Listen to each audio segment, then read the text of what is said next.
Good morning. For those of you who I have not yet had the pleasure of meeting, my name is Robert Stone. I'm President and Chief Executive Officer here at City of Hope, and it's my job today to welcome you. And it's a job that is a great honor. I wouldn't want to be anywhere else but to celebrate the life of someone who is a dear friend and trusted colleague. And if I can be honest with you, because in a family we're honest with each other, I also desperately wish we weren't here together today, that we weren't celebrating the life of someone who had touched us all so much. Let me get to the welcomes. And first of all, I want to welcome Artie's family. Thank you all for being here. You will hear many sentiments today of love, and they're all true. Artie truly was beloved by City of Hope and her colleagues around the nation.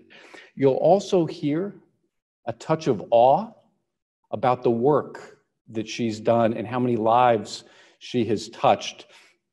When Tom Lee, who will come up in just a few minutes to talk to you, Artie's husband, and I sat down to talk about how we might best honor Artie, Tom's comment to me was she cared about people and she cared about the work and the impact. And if we could put a day together that celebrated the work, she would smile.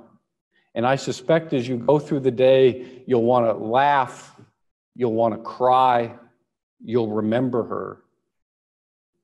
Just honor what she's brought, because today for her family, I hope that the loving words you'll hear and that we'll share today about Artie will ring true and be forever in your hearts.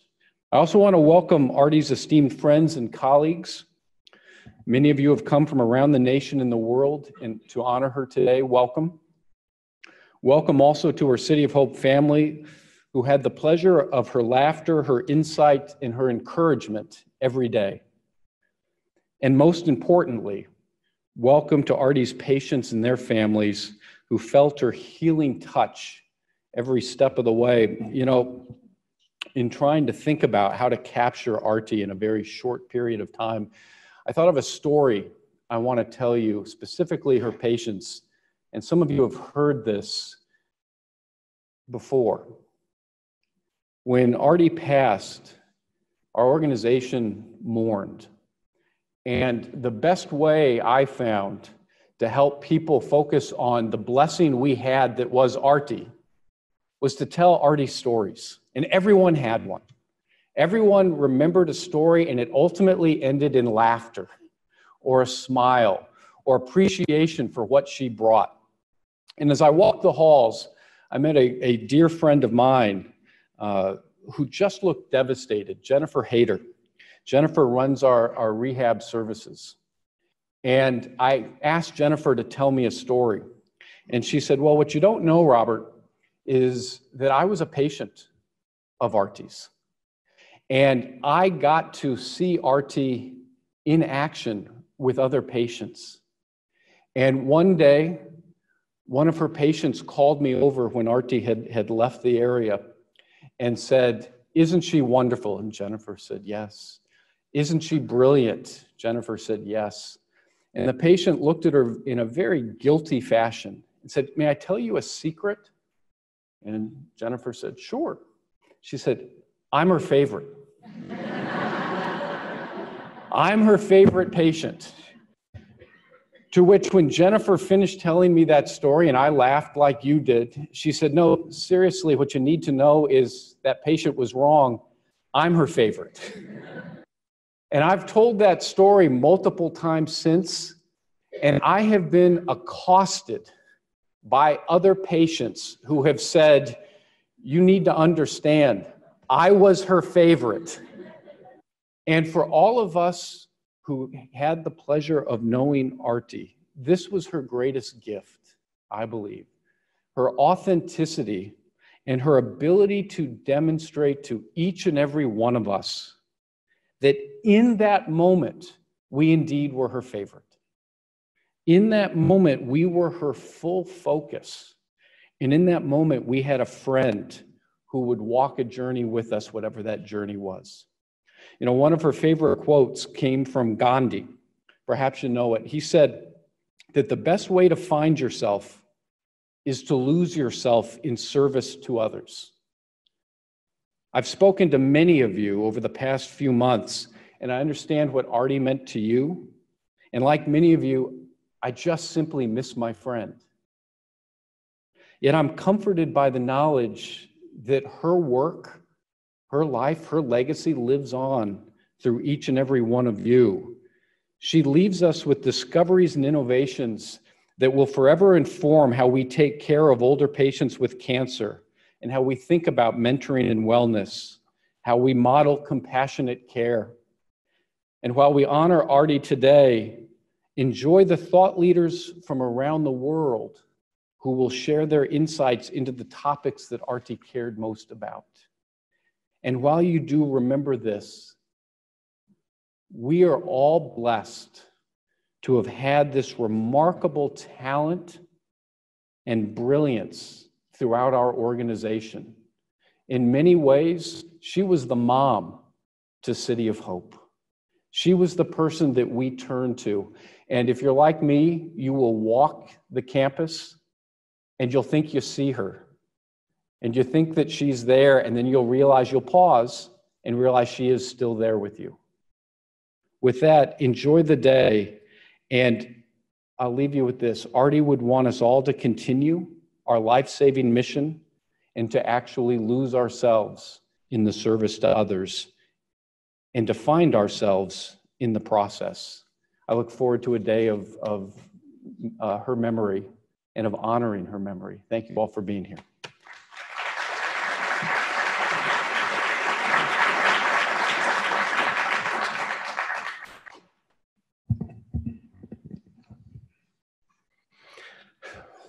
Good morning.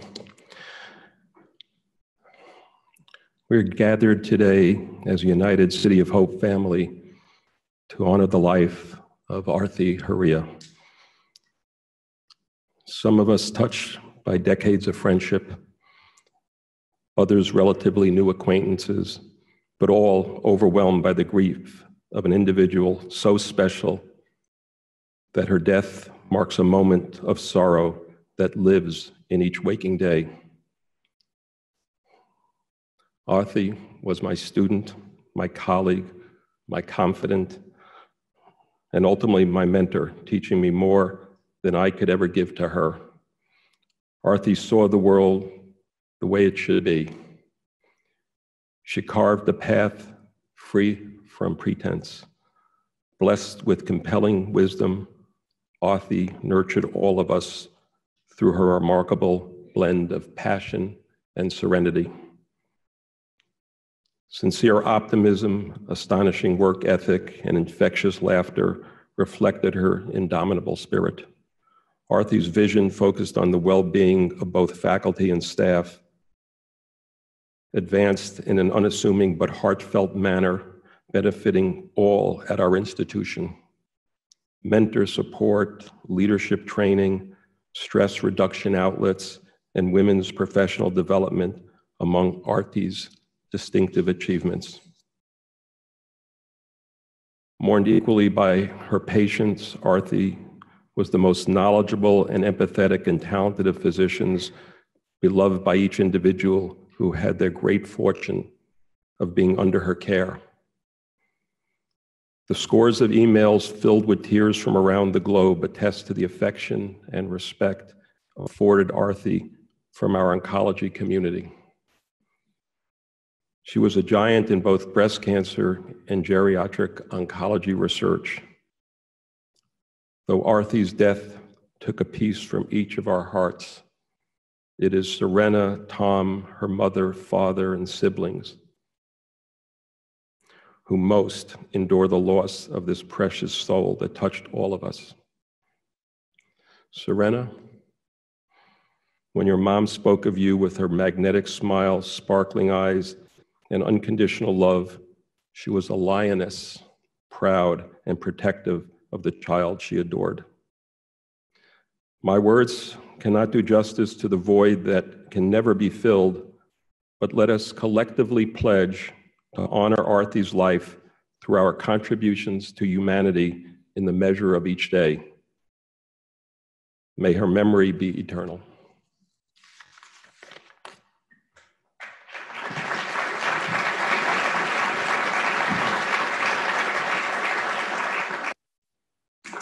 Morning. I think Artie would be touched.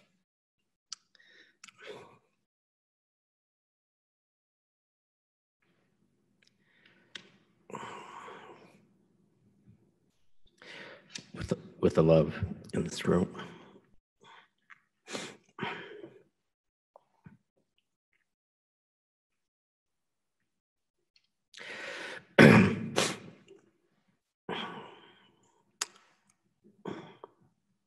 My wife would be the first to say that this day should not be about her.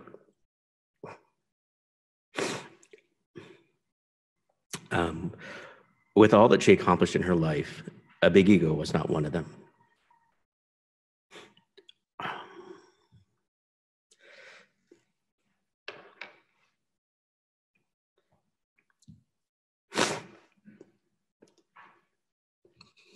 I know, 10 minutes. Thank you. It was never about her.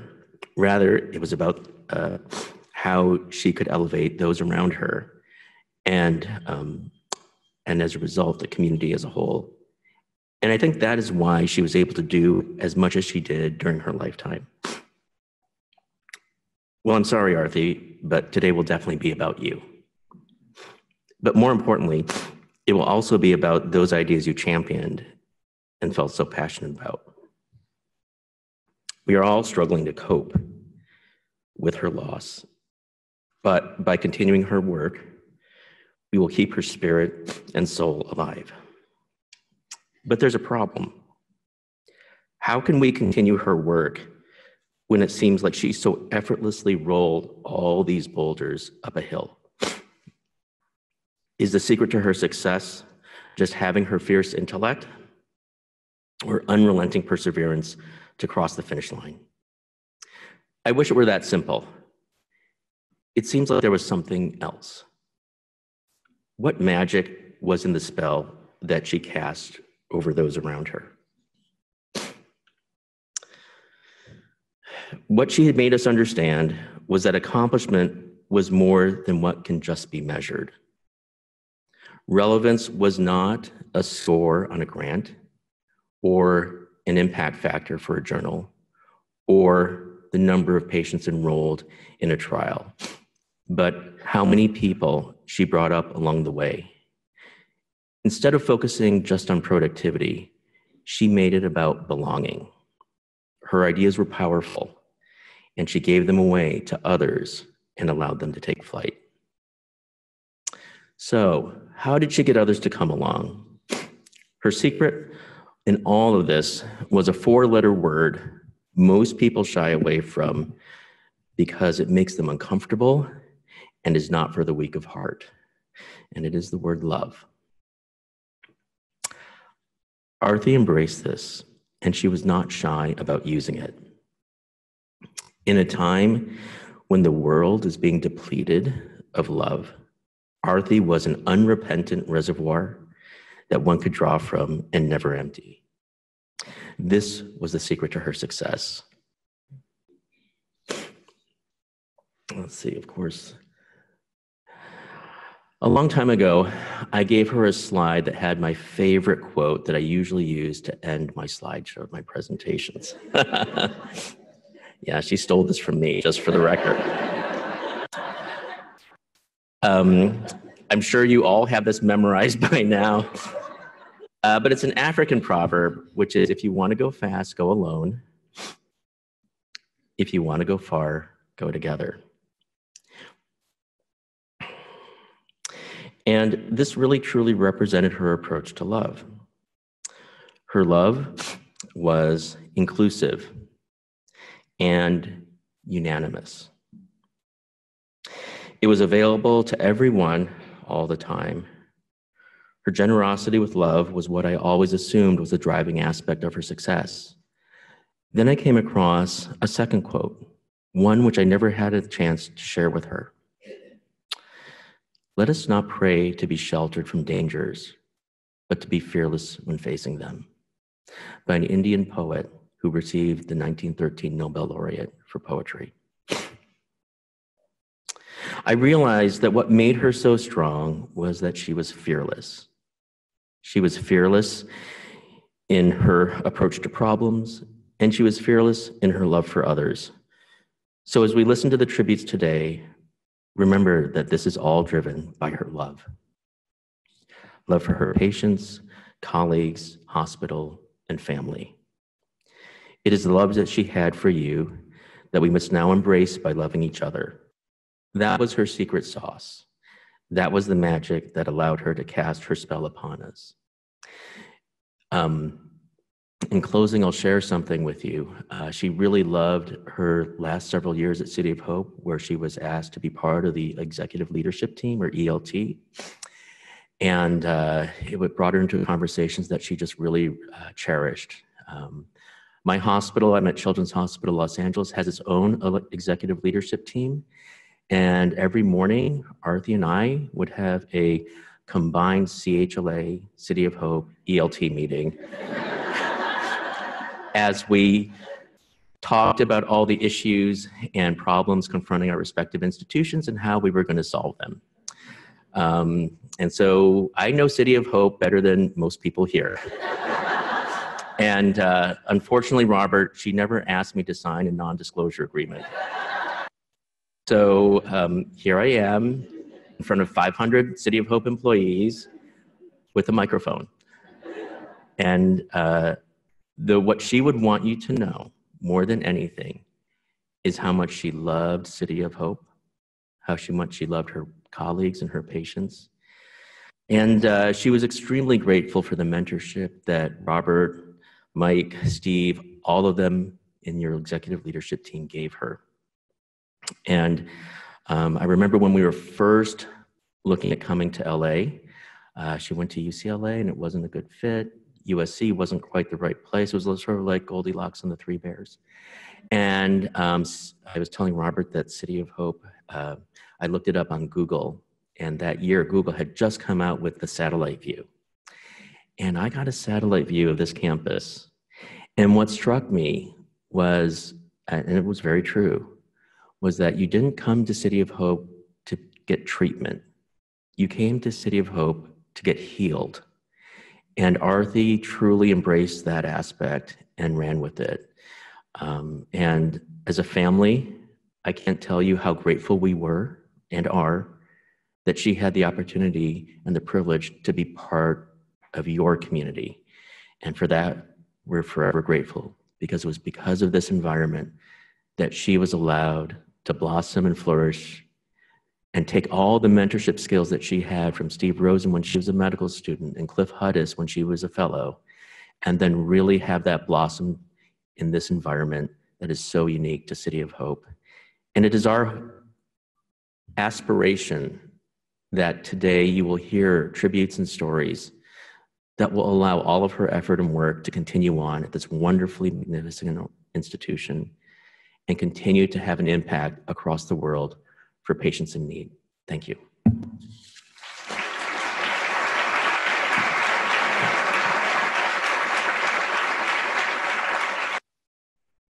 Good morning, ladies and gentlemen. Artie's dear friends, colleagues, associates from all over the United States and outside the United States. Papa and Mama, Mr. and Mrs. Hurria, good morning. Brother RJ, Sister Anju, Thomas, Serena, and the entire Hurria family. And of course, Artie, because I know she's looking over us at this moment.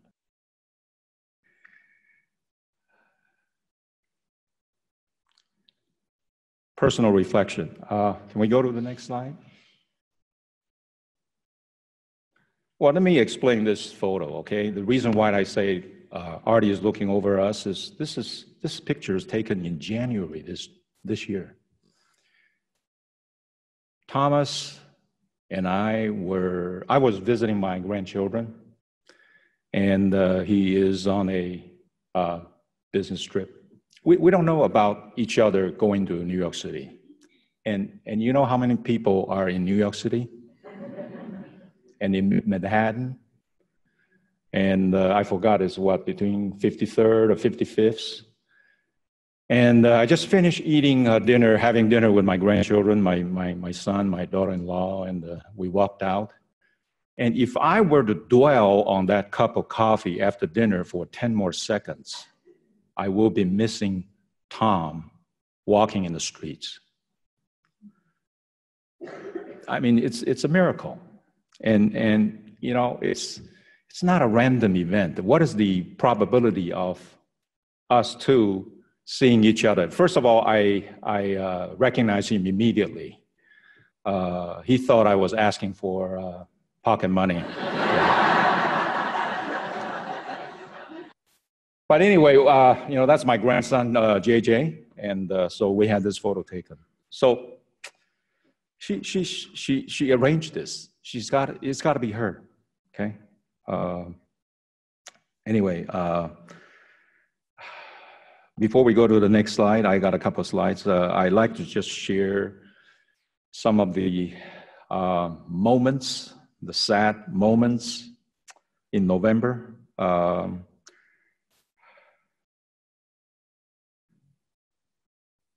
This is her last email exchange between Artie and myself. This is, she was on a conference in Michigan on November the 6th, and this is coming from her at 3:13 p.m. This has got to be Eastern time zone.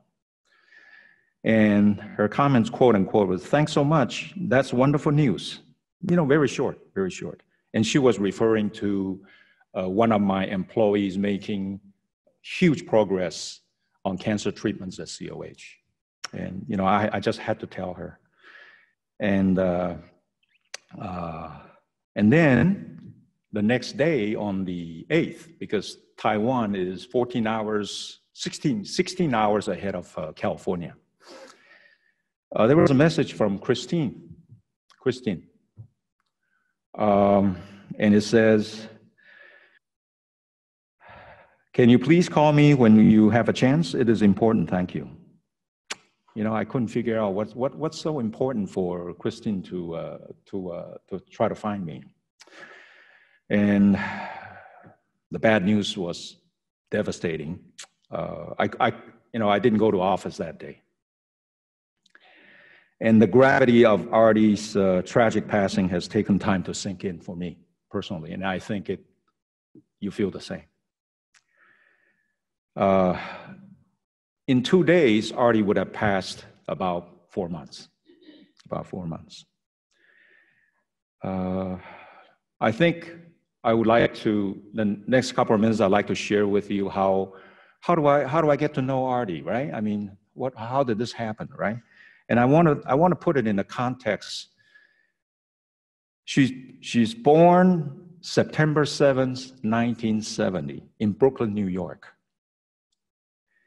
And I was in high school in Japan in sophomore year in that time frame. So 47 years later, just around the fourth quarter of 2016, I have expressed my interest of pursuing an endowed chair at City of Hope. And I did that through a dear friend from furniture industry, Mr. Angel Lopez.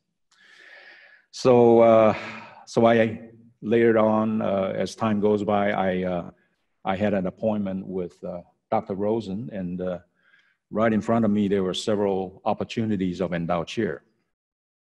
The geriatric oncology immediately caught my attention. First of all, I'm over 60.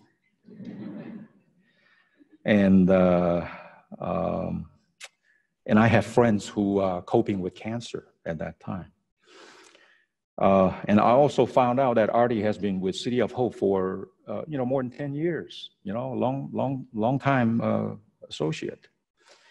And I also found out later on after the meeting with Rosen that she has a prominent husband, ophthalmologist of Korean ancestry at USC. What a combination. Later on, after I committed, my daughter was at the meeting with Dr. Rosen, and we quickly committed to supporting geriatric oncology.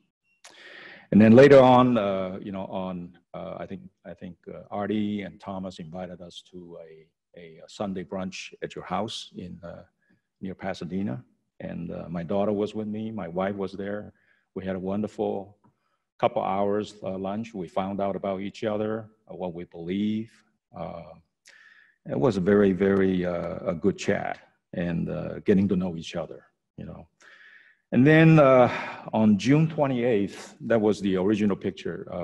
No, we're not ready for the next slide yet, but that was doctor for a day.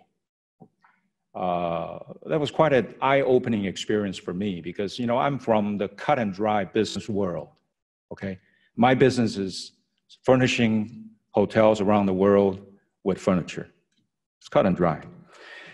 And I was so impressed. I saw Artie in action, and I was so impressed with her interactions with 4 patients. We visited 4 patients that morning.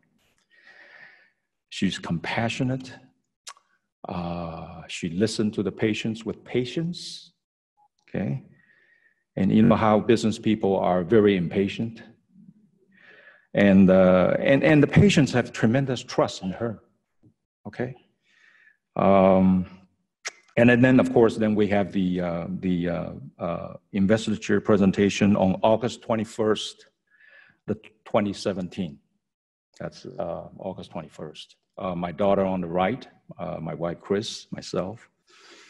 And I think that was one of her proudest moments in her career, okay? Last night, I looked at the video that we did, and I looked at the album that was presented to me by Brittany and Christine a couple days ago at a lunch. It was a photo album of the investiture presentation. And what I noticed from that album was everybody had a smile on their face, okay? So, from 1970 to 2018, God, that's almost 5 decades. That's almost five decades. This whole experience that I'm trying to present here is really about destiny. This is not by accident. This is pre-planned. That's my firm belief. I'm a Buddhist belief. So she's gone, but her passion for loving care stays with us, okay? So today, standing here, I would like to let you know what the endowed chair is going to be. First of all, immediately after her passing, I requested through Brittany that I would like to expand the name of the endowed chair. So it will be the George Tsai family endowed chair in geriatric oncology in honor of Dr. Arti Hurria, MD. Very long.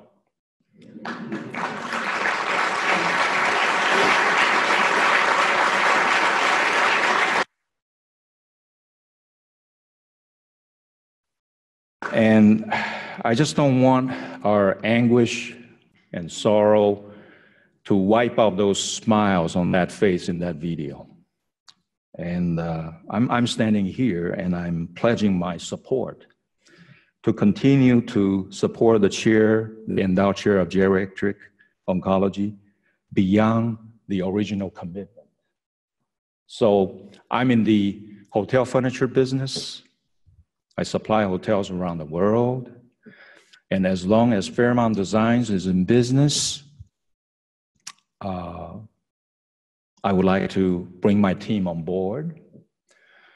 The mission statement of our company is to be a reputable leader of global furniture, hotel, hospitality furnishings.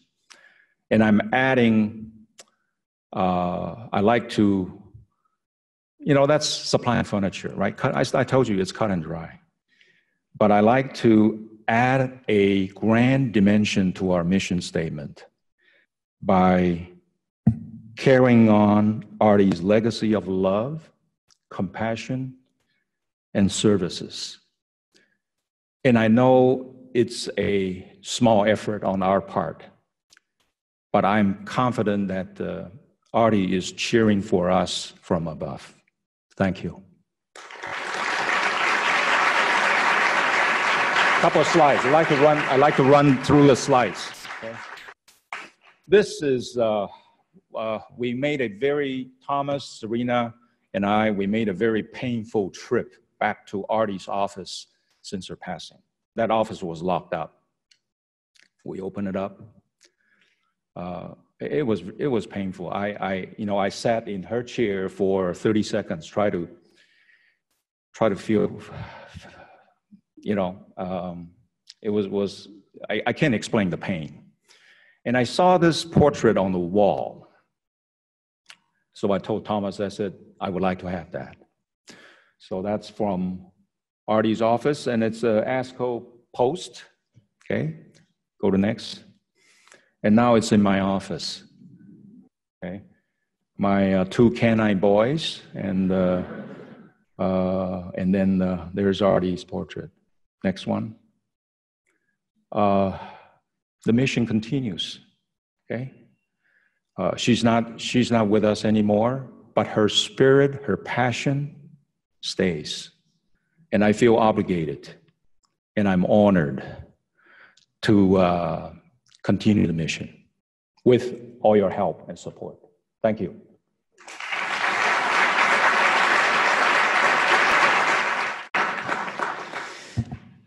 So good morning. Let me add my words of welcome and gratitude and appreciation to all of you for the opportunity to share some reflections on Artie. I want to especially acknowledge Tom and Serena for your warmth and your support. My name is Cliff Hudis. I'm the CEO of the American Society of Clinical Oncology, which was just one of many of Artie's professional homes, and one of the places where she expressed the love you've already heard about, as well as the accomplishments. I'm going to talk a little bit about all of that. Just keep in mind that I do not stand here representing just myself. I represent a veritable army of people who were touched by her, motivated by her, and who have contributed to a better world, especially, but not only in the area of geriatric oncology, because of what Artie did. What I want to do is perhaps explain from my point of view why she was successful. And the reason to do that is both to celebrate her, but also to share inspiration and maybe help all of us do what we've already declared as one of our goals, and that is to carry on her legacy. That is to be even more effective. I was given 10 minutes to talk about her early career and leadership. The truth is we could have a several-day symposium talking about her leadership and her accomplishments. So you'll forgive me if I give short shrift to some parts of this. What I've done is reduce what I think is the secret to her success to 5 not so easy lessons. So lesson 1, focus on your goals. And clearly Artie did this. She, as you know from talking to her family, was inspired by her physician mother, wanted to be a physician all of her life. And I almost thought, as George just mentioned, that maybe some of this is preordained. She might have known that she didn't have forever. She accelerated her way through her early training. She completed college and medical school in 7 years, not 8, at Northwestern, which is where she first met you, Steve, I know. She won in 1995 the Frederick Sten Memorial Award for Humanism in Medicine, an early but appropriate indicator of the passion and compassion that she brought to the practice of medicine and the field as a whole. She followed that by not one, but two fellowship training experiences. You know, you do your medical school, you do your residency, of course, and then fellowship. First, she trained in geriatrics at Harvard, and then she came to Memorial Sloan Kettering and trained in oncology, and that indeed is where I first came to know her. Again, recognizing her leadership early on, she was selected among her colleagues to be the chief fellow of that fellowship year. And for those of you who don't know, the fellowship program at Memorial is essentially a small residency. There are 15 or 16 fellows in medical oncology alone per year. So it's a substantial class the size of a small internal medicine training program. As a fellow, she won her first, one of her first peer-reviewed grants, the Merck AFAR Junior Investigator Award for Geriatric Clinical Pharmacology, starting her off on a path of success that few could ever match. Lesson number 2 is be a connector, social connector. Having quickly identified gaps in geriatric services at Memorial, Artie made it an appointment to come and talk to me. Notionally, this was for me to mentor her. As I've relayed in many stories since her passing, the truth is she was mentoring me. I was not mentoring her. She asked me a series of questions. How old are the patients who get breast cancer? How old are the patients you treat at Memorial? And why are your tables 3.5 feet off the ground where nobody can climb onto them? Within months, we had outfitted all of our exam rooms at our then new breast center on 2nd Avenue and 66th Street, George, with electric tables. And they're there to this day. For me, they're the Arti Hurria tables, although nobody else has named them that way, but that's appropriate. She turned her attention to other connections to make the world better. She identified one of the more successful grant writers at Memorial, the chief of medicine, George Boswell, and she got him to mentor her as she wrote her first geriatric grant. He was not a geriatrician, but I will tell you, as Artie transitioned to faculty, she became the single best funded clinical investigator I've ever worked with. And for those of you who write grants and supervise grantees, and Michael and Steve will appreciate this, clinical investigator, 100% of salary funded off of grants. And that is a rare accomplishment in our world, and it reflected her skills and her focus, but her ability to connect to the right people to get these grants funded. She also focused her work externally at the same time. She built a network, which you've heard about and you'll hear more about, of like-minded geriatric oncologists and researchers. She did it through the Cancer and Leukemia Group B, which is now the Alliance, one of the nation's cooperative groups funded by the NCI, but also the American Geriatric Society and the International Society of Geriatric Oncology, the latter of which she ultimately served as president. This is a picture of her receiving an award from a president who followed her, Stu Lichtman, at a SIOG meeting in Warsaw just a year before her passing. Lesson 3, always be improving. And whether it was her innate skills, her intuition, or plain old hard work, or some combination of all that made her effective, that didn't give her laurels to rest upon. What she always was looking for was how to do better. And very specifically, one of the things she recognized was that in order to go far together, you have to be an effective leader. And to do that, she successfully competed for a slot in the second year of the American Society of Clinical Oncology's Leadership Development Program.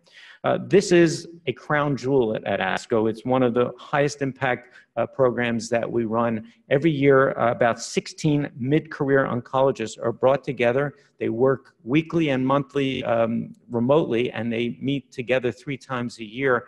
They're given a project, but the goal of this program is both the concrete project they work on, but also the skills that they acquire. They learn leadership training, the advocacy experience they gain, they network, they have direct mentorship from senior ASCO members, volunteers, and staff. They deal with conflict resolution and all aspects of leadership and administration and management that frankly are still not taught in medical school and therefore represent a real gap in training the leaders we all need in our field. For Artie, her project was this: creating a dynamic system to optimize meaningful and effective exchange of information between ASCO and its membership, obviously driving clinical care. This remains, I have to say, an ongoing and significant effort for us as we build value in our membership, driving quality of care for the members. This is something that lives on. Lesson 4 is produce. And you've heard this already. Artie was a remarkably productive researcher. I checked PubMed in preparation for this talk, and even since her passing, I'm sure more papers have appeared. But 234 peer-reviewed papers appear in PubMed. What's especially important about her work is that she was generous as a leader and an author. And so while she was often appropriately the first or senior author, she was also very quick to promote others to serve in those important roles for their benefit. She was able to be so productive because, as I mentioned already, she was a successful competitor for resources. She won in 2002 a Conquer Cancer Young Investigator Award. This led to a trial on adjuvant therapy for breast cancer patients, focusing on cognition and function, something that was really core to her scientific work. She won a subsequent career development award, which helped her to develop a cancer-specific geriatric assessment, something that more and more people in this room and elsewhere are using today to tailor care for patients. And she won in 2005 a Paul Beeson Career Development Award, which is a K-23, a very prestigious grant, leading ultimately to recognition of her accomplishments in a more honorary way. She won the B.J. Kennedy Award at ASCO for scientific excellence in geriatric oncology, and there are many, many other awards that I could quote. She achieved the status of FASCO, which is a fellow of the American Society of Clinical Oncology, in 2017. That she would win that is no surprise. Of course she would. But I'll just point out to you that I am more than a decade her senior. I'll be 60 in a couple of weeks, and I only managed to eke over the line a year after her. So it was a remarkable accomplishment that she was a fellow so quickly in her career. Finally, and maybe the lesson you've already heard a little bit about, as Tom spoke of love and George spoke of her patience, is giving back. That to me is the final lesson from Artie. She was a member of ASCO and many other societies and groups for the length of her career, but she joined ASCO in 2001. She served on at least 26 different committees, task forces, various projects, and a number of leadership roles within those committees. An example of what this means is not in the scores that you heard about, the impact factor. It's that the work she did was important and changed the world. This is a paper from ASCO, a special article that addressed what evidence we have to tailor and improve the therapy that we give to older patients. This is an official policy statement from ASCO with Artie as the first author. And this is just one example of the practical, pragmatic, and high-impact way that her work mattered. For 2016, Artie was the first graduate of the Leadership Development Program to come back and be elected by the membership as a member of the board of directors for ASCO. Of course, the tragedy among many tragedies was that she only got to serve 2 years of the 4 years. She asked me as she entered the board, how to balance her constituencies. How do I advocate for the members and their needs? And how do I advocate for geriatric oncology? And the answer was yes, do both. And that's why you're here. So I will just conclude by saying thank you. It has been extensively reported that and you heard this from Tom already, the real source, that she often ended her talks with the saying, if you want to go quickly, go alone. If you want to go far, go together. I've come to the conclusion that she violated that. And the reason I say that is that she went far, obviously, because she went together, but she actually, as you heard, went quickly too. And she managed to go far and fast at the same time. So it wasn't a choice, it was both. I hope that my description of her career and the identification of at least these 5 specific skills that she had provide you with an understanding both of why she was successful, but also of a way to keep her legacy and memory alive through emulating her success. I hope that this could serve as a guide to a successful life and career. I think that's the best way that all of us can remember her and honor her. Thank you very much.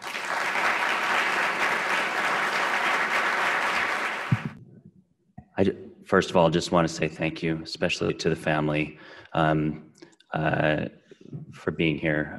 I have known Arti for about 15 years. We both became Beeson Scholars together. The smartest thing I ever did was talk to her and know that I have a saying, which is, if I'm ever the smartest person in the room, I'm definitely in the wrong room. So hanging out with Arti made that easy, because then I was always in the right room. She was always the one to guide, lead, take us where we needed to go.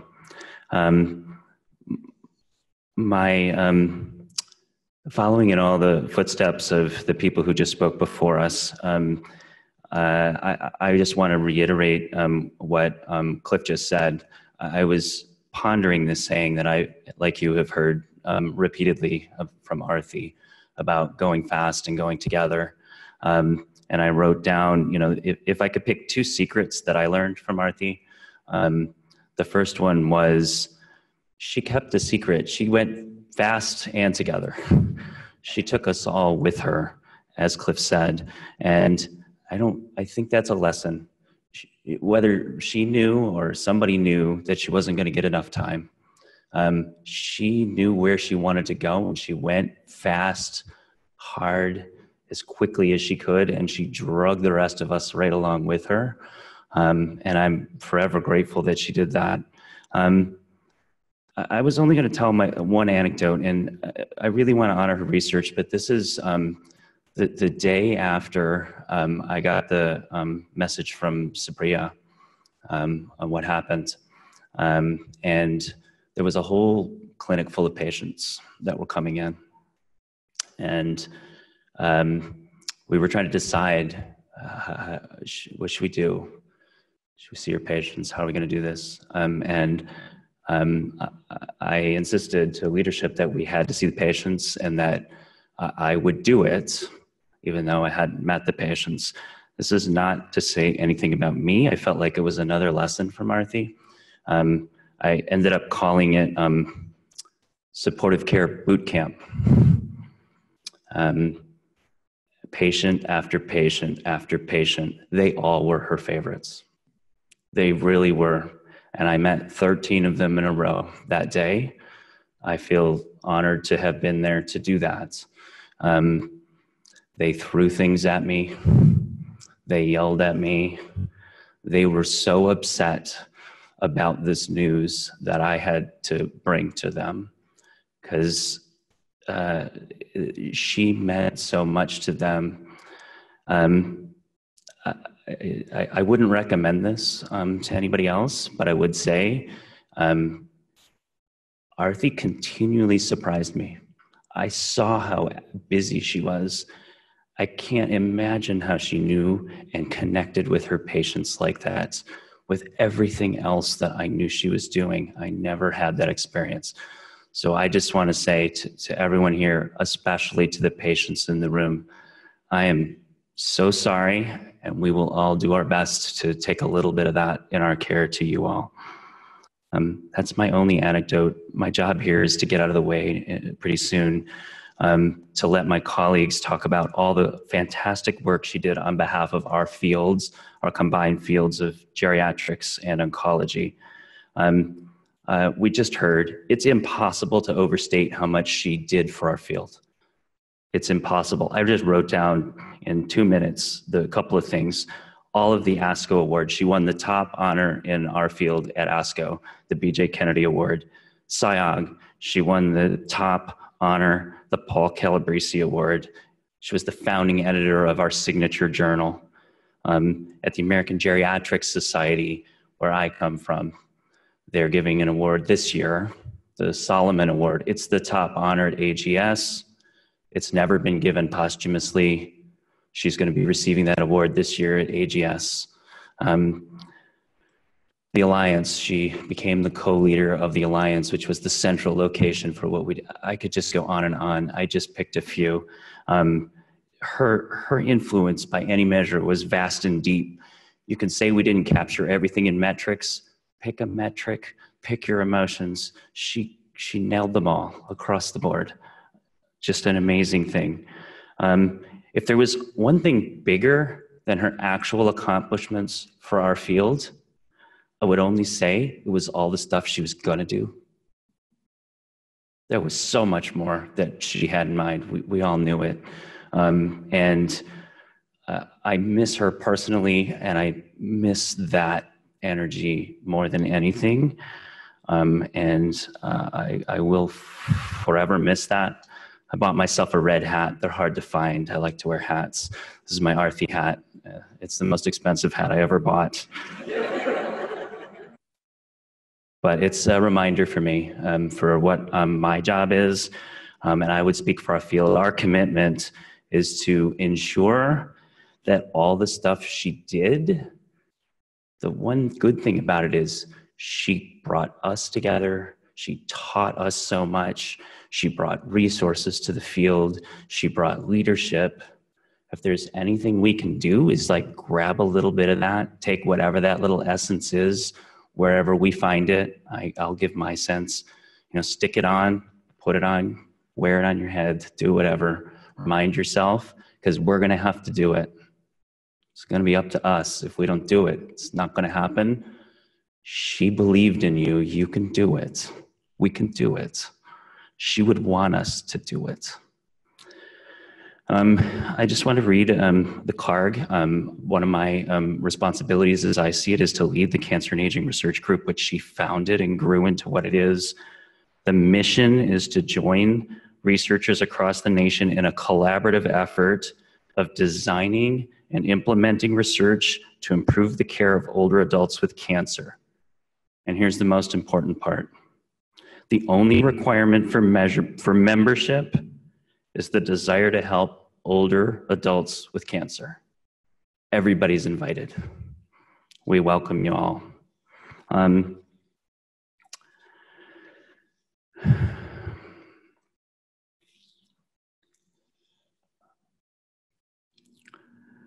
The next part of my message or lesson is community and collaboration. We've seen Arti as the kind of to light the way. I know you know, and I hope I'm not misinterpreting what Arti means, which is the bringer of light. That's how we see her, as bringing light to our field. It's the perfect term. She was so bright.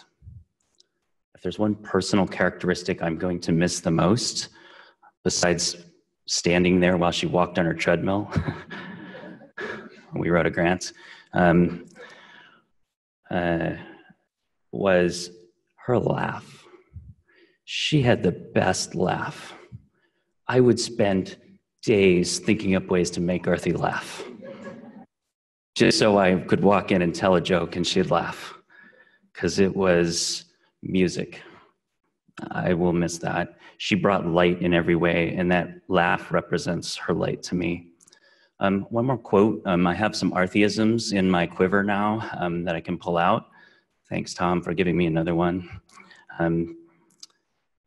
She'd say after we had a tough one, put in a grant, didn't get funded, We went and made a presentation beautifully, and somebody said, sorry, we're not interested. And we come away, and man, I get pissed off when that happens. I'll have to go find a way to deal with it. Arti was never pissed off. At least I never saw it. What she'd say is, we're just going to have to do this the hard way. And I've kind of adopted that. Now, this is the ultimate, we're going to have to do it the hard way as a group. That's okay. She made us ready for it. We can do it as a community. So it's up to us now to build the legacy using the fertile ground she left behind, to grow ourselves into new heights, new places. We can only hope to channel some of the lessons we've all learned, that I've tried to learn, through commitment, collaboration, leadership, scholarship, and life and love, into the future, with her illuminating us together along the way. I'm going to miss her a ton.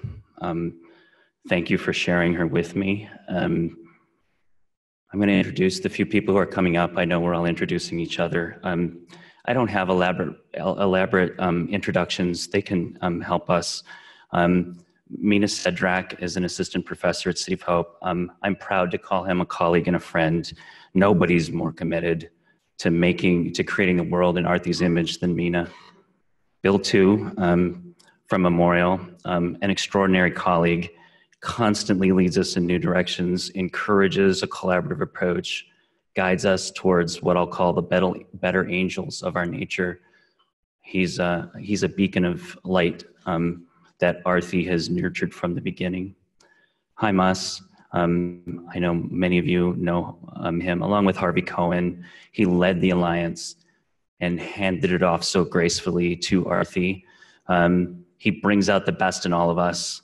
Whenever we're discouraged, high smiles, and encourages us to continue to work. And Supriya Mohili from the University of Rochester. Supriya and Arti and I did a lot of things together. We used to talk about, this was Arti's image, of sitting on our front porch in our rocking chairs, enjoying and savoring everything. I'm sorry that Arti won't get to experience that with us. It was such a common recurring theme. But Supriya is my best friend and closest colleague in the field. I couldn't have made it through the last few months without her. When things were darkest, Supriya always brings out the light for all of us and will remind me of our work together with Arti forever. Arti was 100% committed to her goals and priorities, 100%, never not working. But she also achieved them not through anger and frustration, but through kindness, generosity, and love. I wish I had that much in me. I will try. I'm sorry she didn't get a chance to see this bright future bloom, which I think was her deepest desire for the field. Even if we have to do it the hard way, at least we have her light and guidance and the lessons that we've learned to invigorate us into a hopefully even brighter future for our field. That's what she would have wanted, and I will miss her deeply. Thank you.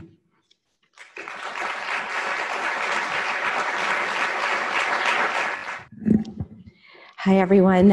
It is an honor to be here, and I truly look at this day as a celebration of life for Dr. Arti Hurria.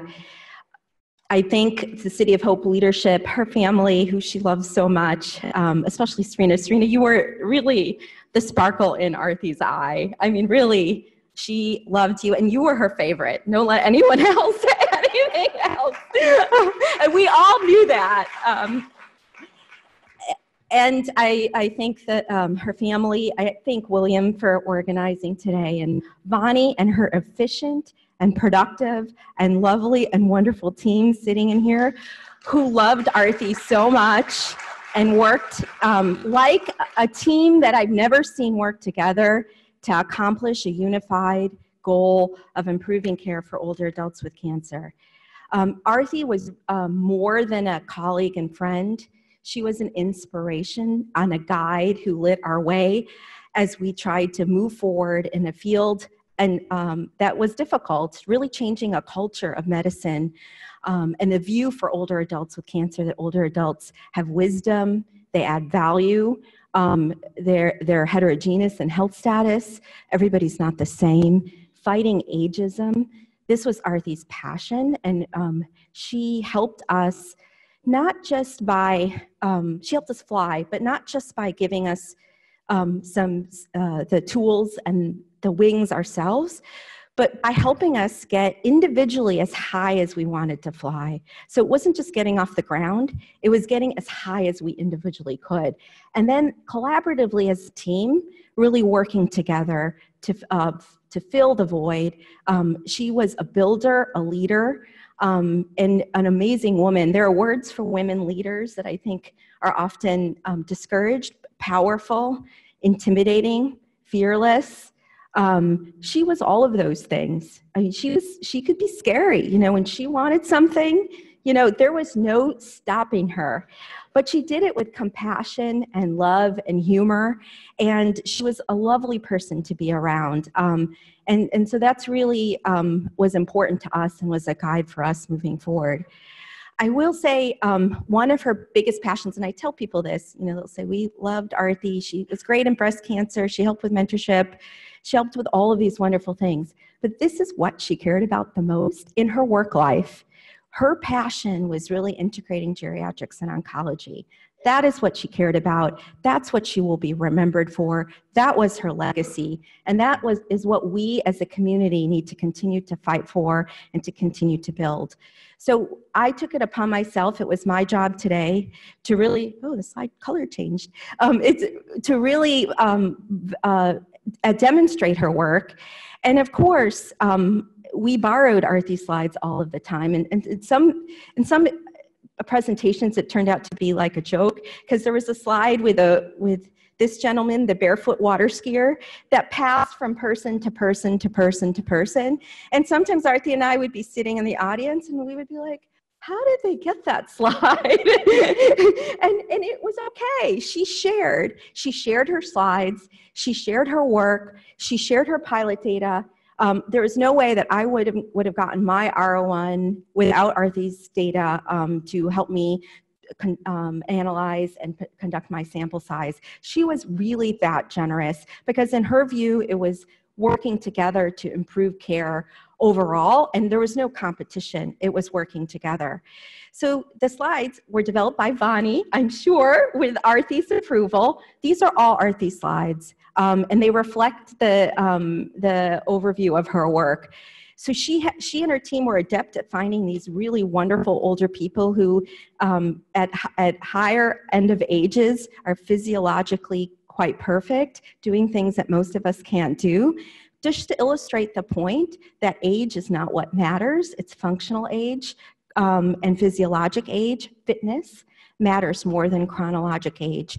And she fought her whole career to help us move from just looking at chronologic age in clinical trials and prospective data to really focus on who the person was, who the patient was, what their fitness is. We're not defined by our age, we're defined by who we are. And that's what Arti really was passionate about. And she developed, well, the geriatric assessment was learned by us from geriatrics, doing the geriatrics fellowship.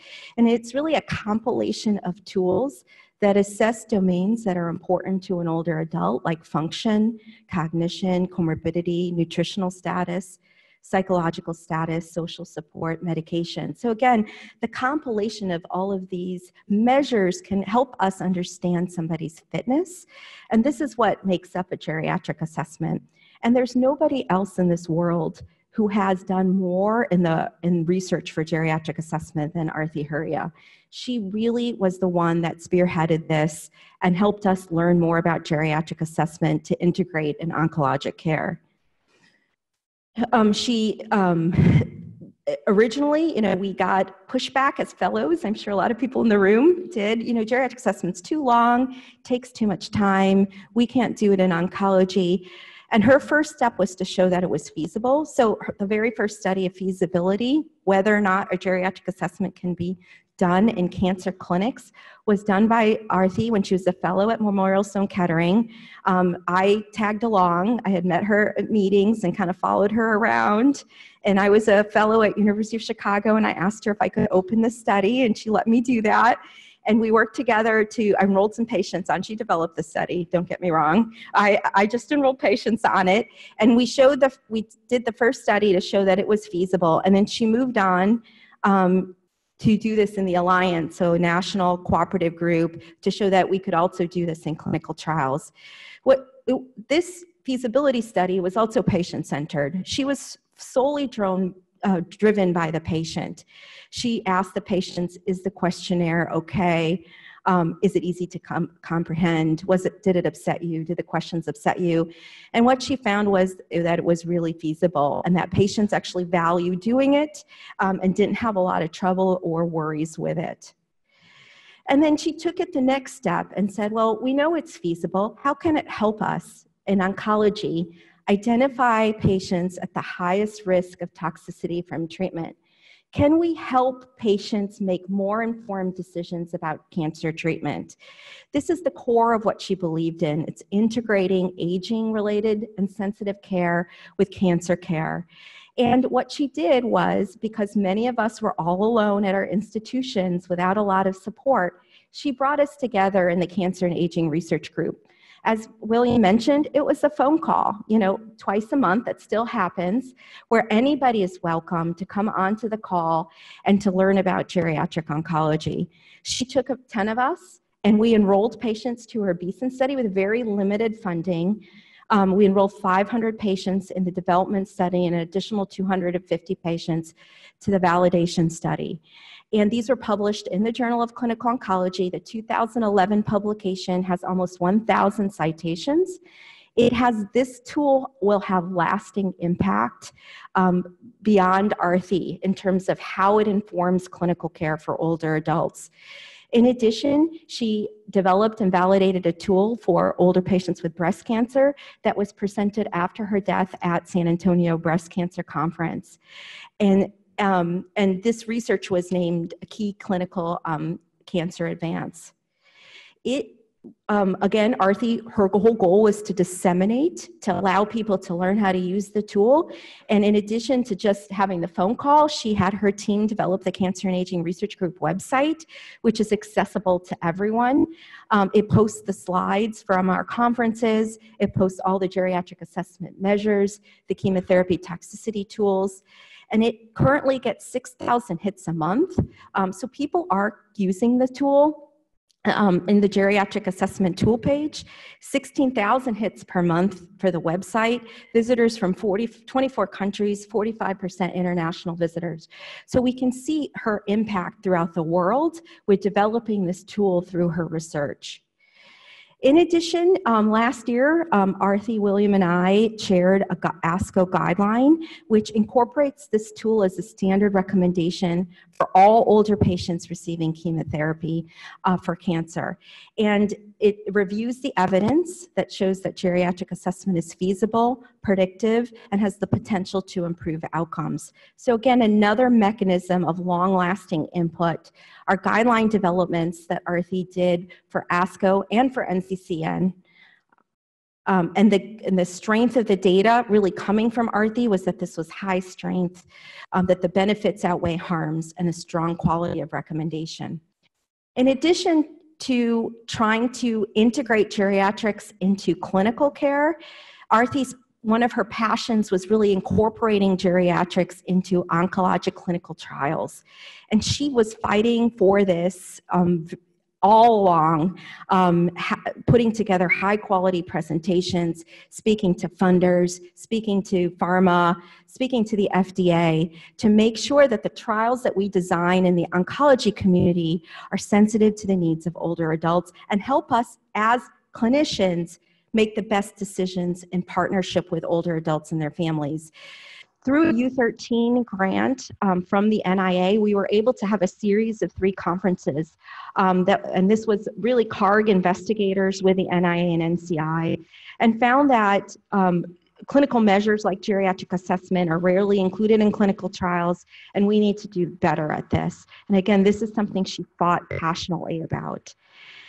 In October of last year, shortly before her death, we convened here at City of Hope to spearhead the first conference of an R21, R33 infrastructure grant that will help us take the U13 research priorities and translate them into actionable geriatric oncology research that can improve clinical care. And Arti always told us this has to happen quickly, in 10 years, within 10 years. Now, 10 years was a while ago now. I think the first U13 conference was in 2012, maybe. So we're getting there. And she really wanted to see a difference so that when clinicians saw patients in the clinic, it's not, oh, we don't know what to do, we're uncertain, that we actually had real tangible information to help people. In addition, Dr. Wild's going to be talking about her mentoring. I would personally not be here, standing here before you, if it wasn't for Arti. She was a sponsor to all of us. And part of her mission was in these constructs of grants to bring people together, to share data, to mentor, and to allow each and every person to be successful and fly as high as they can. The data now, based on Arti's work, is strong in support of geriatric assessment inclusion in clinical trials and clinical care. And we owe it to her and her legacy to be fighting hard for this as we move forward. She would want us to do this. And in fact, after her passing, the one thing that kept all of us together and to keep kind of doing the work was what Tom said, is she cared about people in the work. Arti cared about the work. And I could hear her in my ear, don't stop, keep going, go to SIOG, help Mina give his talk. We all worked together to continue after her passing to make sure the work gets done, because that's what she cared about. And look at all the data, and this is all built around Arti. All of these papers have something related to what Arti brought, her data, her passion for geriatric oncology. And without her, none of this would exist, honestly. And so she has a long-lasting legacy beyond her time on Earth that we'll remember and will help foster us in the next steps. And again, this is what she wants. We know, hearing about her love for her patients and her patients' love for her, she did love her patients, but she didn't just love her patients, she loves all people and all older patients. And what she wants is for us to be able to communicate most effectively, help with decision-making for older adults with cancer in the way she did. Here's her looking at the CARC toxicity tool, sitting with her patient, talking about the risk of treatment and helping come together with an informed, patient-centered decision. That's what she believed in. And again, she believed in working together. We heard from Dr. Hudis from ASCO, but she had a large capacity to collaborate and work with everyone who was interested in improving care delivery for older adults with cancer. She worked with every single one of these organizations here and did many things to develop guidelines, research priorities, get funding announcements. And she was strategic, smart, and efficient at making sure funders understood the important points that she was trying to make and got on board with what she believed to be important.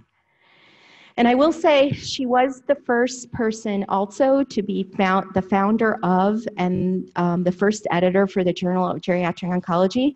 Like she did with most people, she made sure it was perfect. And she only allowed me to take on this position when I was completely ready to do this. We will continue to honor Arti moving forward. This is a special issue that we're dedicating to Arti. Hope to be publishing this in early 2020. We already have 20 review papers, original research, and tributes that have people have reached out to do for this. And we're open to welcoming anybody in the room, patients, anybody who wants to talk about how meaningful Arti was to them personally or how her work touched them. Please reach out to me and we're happy to include it. And again, another famous slide that Arti used in her talks, how geriatrics and geriatric oncology are separate but intersect together to provide better care for older adults with cancer. And we will continue to honor Arti and move her legacy forward to the best that we can. Thank you so much.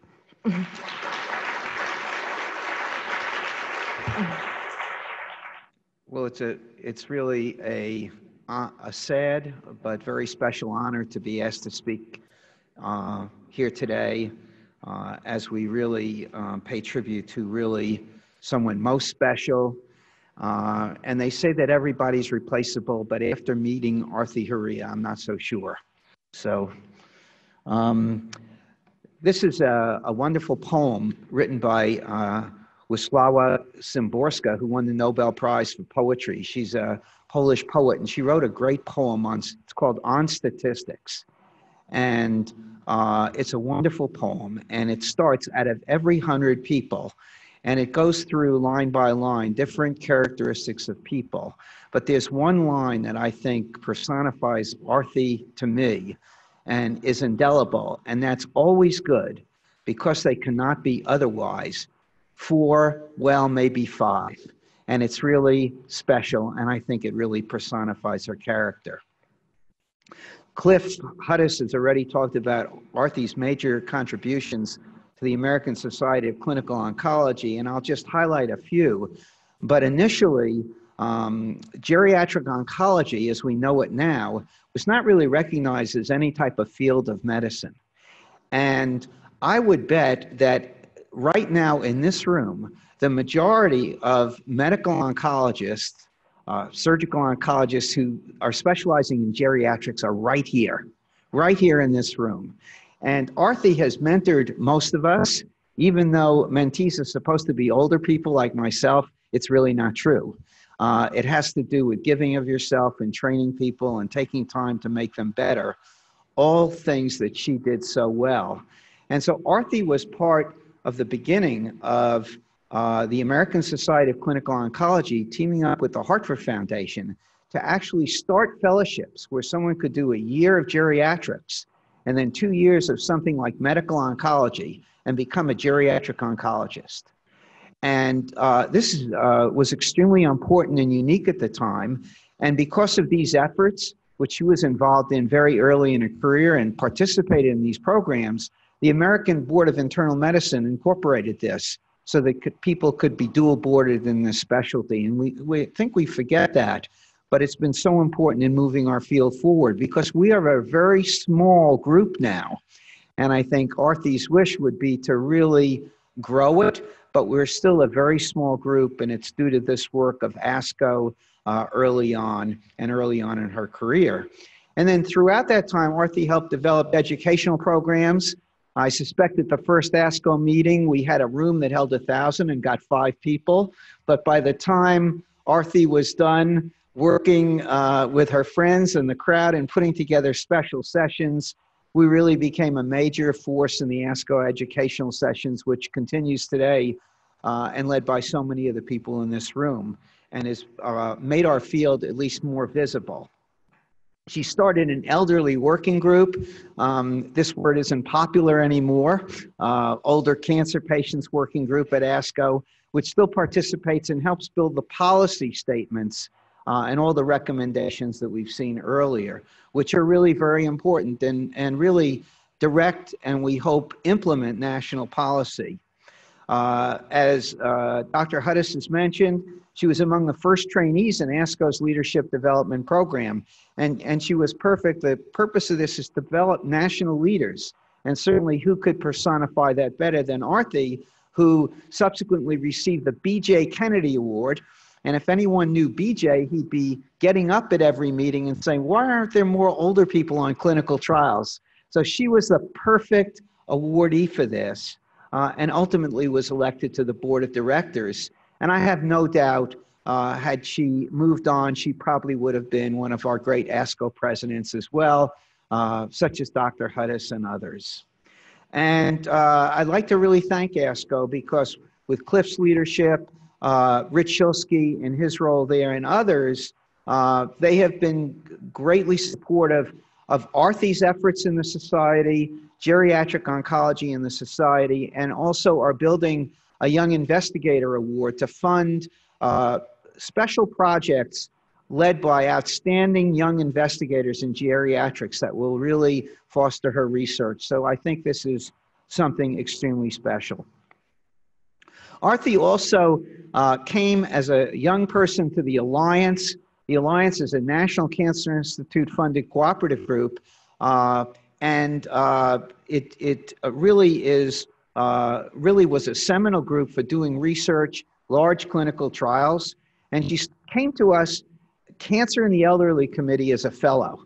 So here was a fellow from Memorial Sloan Kettering, came to this committee. Harvey Cohen and I were the chairs then, and we knew a treasure when we saw it.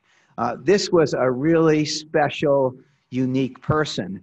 And Arti brought her CARG assessment that we've heard about and actually piloted in cooperative group. And if any of you have ever worked in National Cancer Institute funded cooperative groups, they're big aircraft carriers. They're hard to move, and they have bureaucracies that would make Lenin smile. They are very hard to negotiate.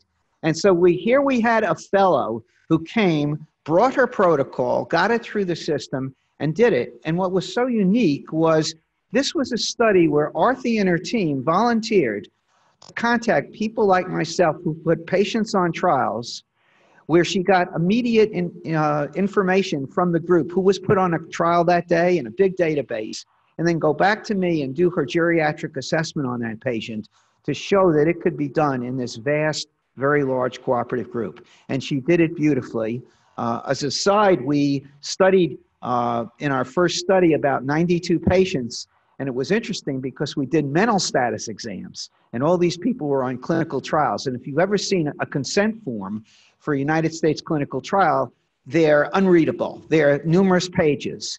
And so all these patients had signed off on the clinical trial that they agreed, they read all the data, and yet about 5 or 10 of them had severe mental status defects when we did the geriatric assessment, which was very unique. And I think we removed them from the study after that, but it was quite something. She brought the geriatric assessment into numerous trials in the Alliance. This is a fight that continues. And my last meeting with Arti was the Friday evening before her terrible accident, where we were dealing with the National Cancer Institute, trying to get the GI into more clinical trials. It's a fond memory, in a way, of her mission, a very special memory. She started mentorship teams for younger investigators in the Alliance, which is now being built up by others. And she developed the first trial looking at toxicity of new biologic agents in older patients. You know, clinical trials, the average age of people is very young, and they have to be Olympic athletes to get on trials in the United States. And Arti recognized the vulnerability and issues in older people, and the fact that very few older people are included in clinical trials of new agents. So she actually wrote the first protocol, which was federally funded, to look at outcomes of older people, not how much low blood counts they had or other problems, but when you treated Mary Smith with drug X, did you take her from her home and put her in assisted living because of the side effects? Information that's not frequently seen or available. An incredible achievement. And then she became co-chair of the committee with Amina Jatoy in 2018 and made the committee much better. And of course, changed the name, didn't make it elderly or seniors anymore, but Cancer in the Older Americans. And again, thank you to the leadership of the Alliance and CLGB. Rich Shilsky, who's a wonderful national leader in oncology, recognized early the importance of care of older patients and the need for clinical trials. And Monica Bertagnoli, who's an ASCO president and the group chair now, has continued this. And it was really a lot of this due to Arti's leadership and friendships. So ending on a somber note, Arti came to the University of North Carolina on several occasions. I did everything humanly possible and think I can be occasionally convincing for her to take my job and lead our program, and I totally failed. She said, I have a daughter and a husband, and my husband is a very prominent ophthalmologist, and I don't think I could ever move him. But Needless to say, she made many friends in our program. She got them into CARG. She mentored them and taught us so much. And yes, we know we were her best friends. So thank you so much.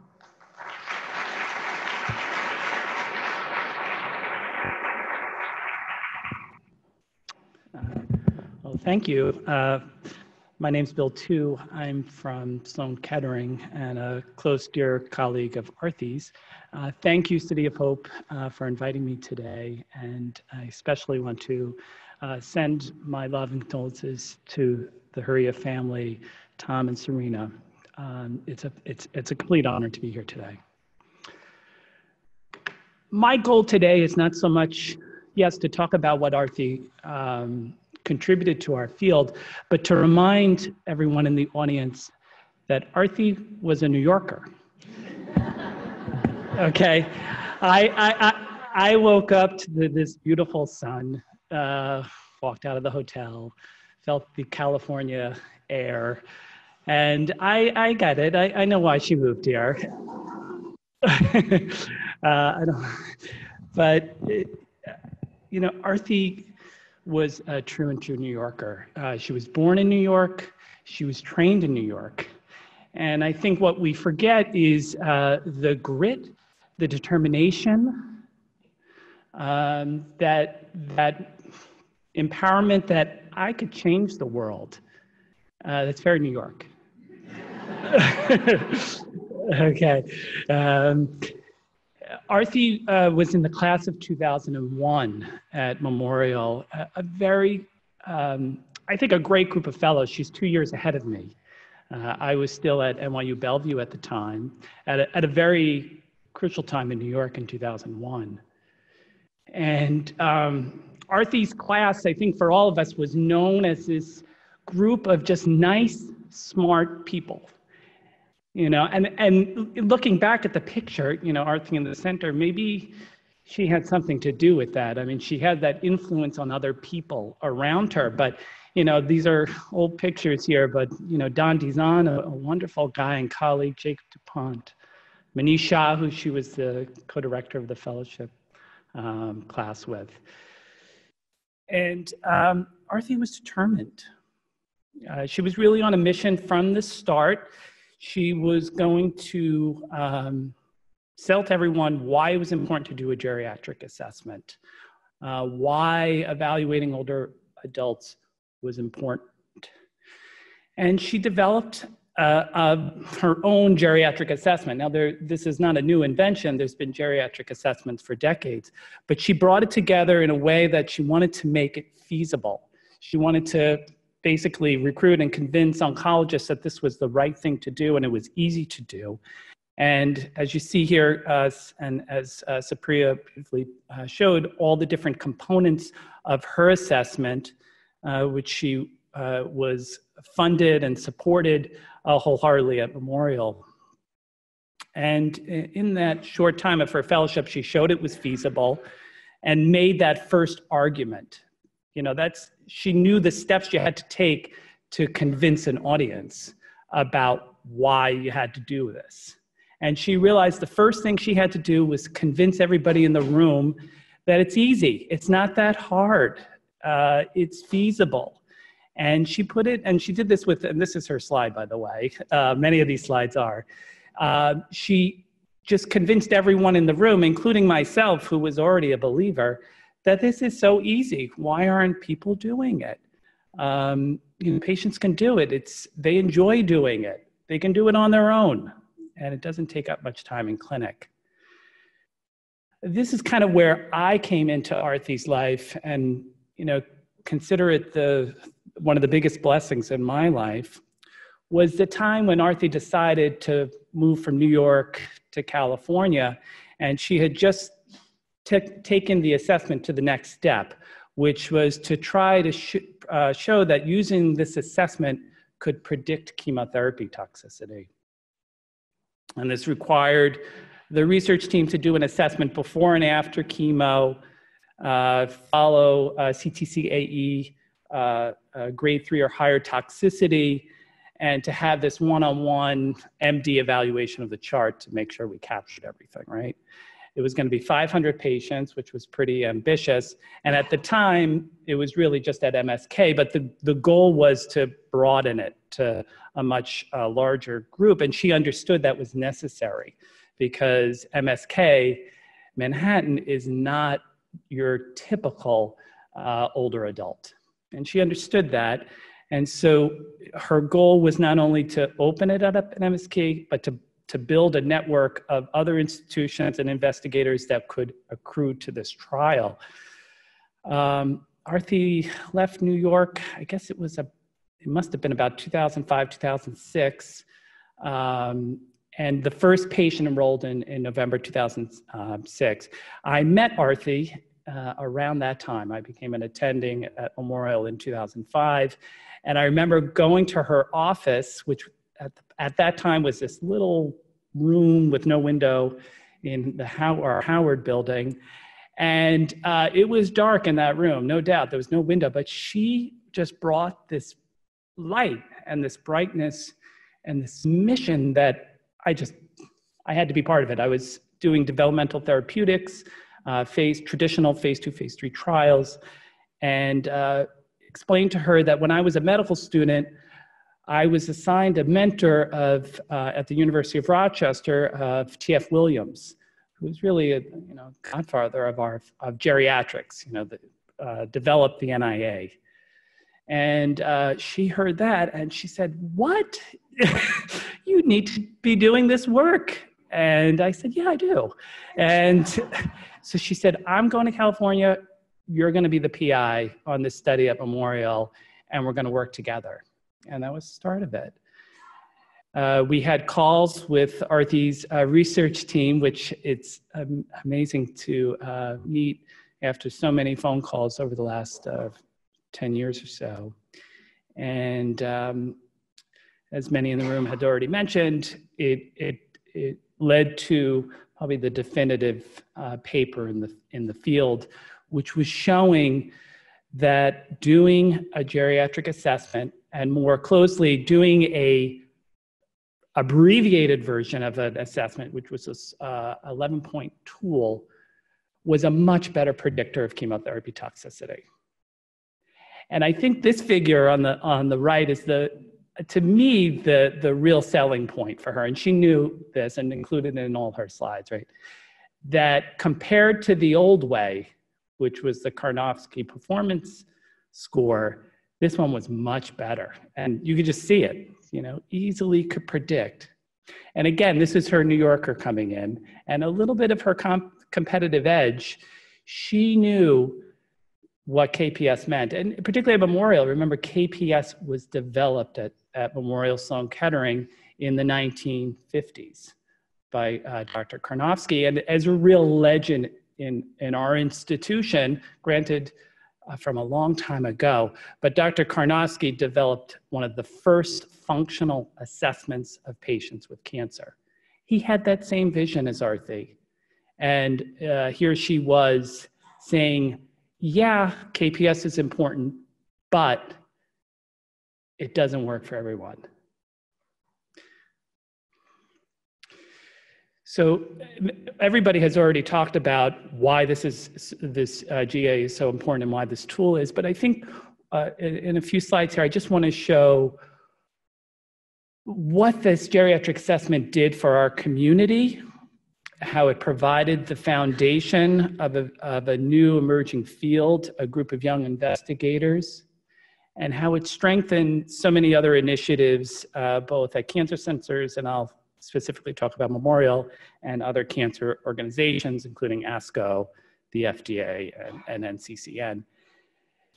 So over the weekend, I pulled up some old slides, and this is the original slide from our first CARG meeting, the Cancer and Aging Research Group, which was held right here on this campus in October of 2006. And I remember thinking Arti wanted to, her first goal was to create a mission statement. And this was completely foreign to me. I didn't even know what a mission statement was. I wasn't trained to think like that. But we developed one. And we wanted to promote the development of academic geriatric oncologists and to develop a collaborative effort in implementing clinical trials. And of course, with every meeting had to come a paper. And that was a very important component of Arti, is to explain what we did with our time so that everybody else out of the room understood that. And this was the original group that was at that first CARG meeting. This is from our second CARG meeting, which was at the University of Rochester, which Supriya and I co-chaired.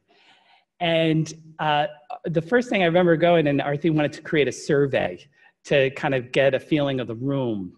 You know, what did people think about geriatrics and oncology? Where were you coming from? And this, I think, is the first slide that she started to bring together the two circles, right? And, you know, how is geriatrics and oncology at your own institution? And we were asked to describe that. And this is a very geriatric oncology associated group. And most of them, they were separate. They didn't talk at all. Very few talked.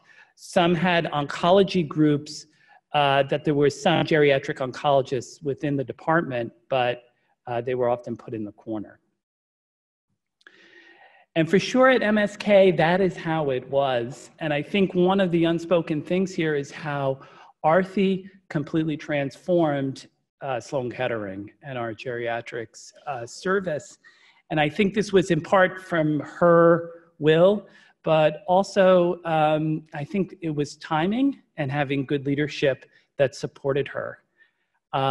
As Cliff had mentioned, Arti, during her fellowship and early on as an attending, helped secure funding for the institution through a P20 grant that her and George Basel wrote, as well as developing philanthropic money through the Silverman family to set up the groundwork for a collaborative effort. Remember, this is a time where at MSK, we didn't have a geriatrician. We didn't have a department of geriatrics. There was nothing. Okay, Arti was the first geriatric person at MSK. First geriatrician. Now, granted, she's an oncologist, so maybe that's how she got in the door. But at that time, it was unspoken, no. And her first step was to develop a team. Now, this was just a collaborative group of multidisciplinary experts, rehab, oncology, radonc, surgery. And she knew through her rotations who was open to hearing, listening. And she brought everyone in a room and developed, this was with Jimmy Holland and Ian Martin, developed educational programs, research, and quality initiatives, laid the groundwork for the structure for a potential broadening. Like I said, she completed her feasibility study in that time period, and then we enrolled our first patient. What happened afterwards, after she left California, was even more remarkable because all the foundation was put. She left us, okay?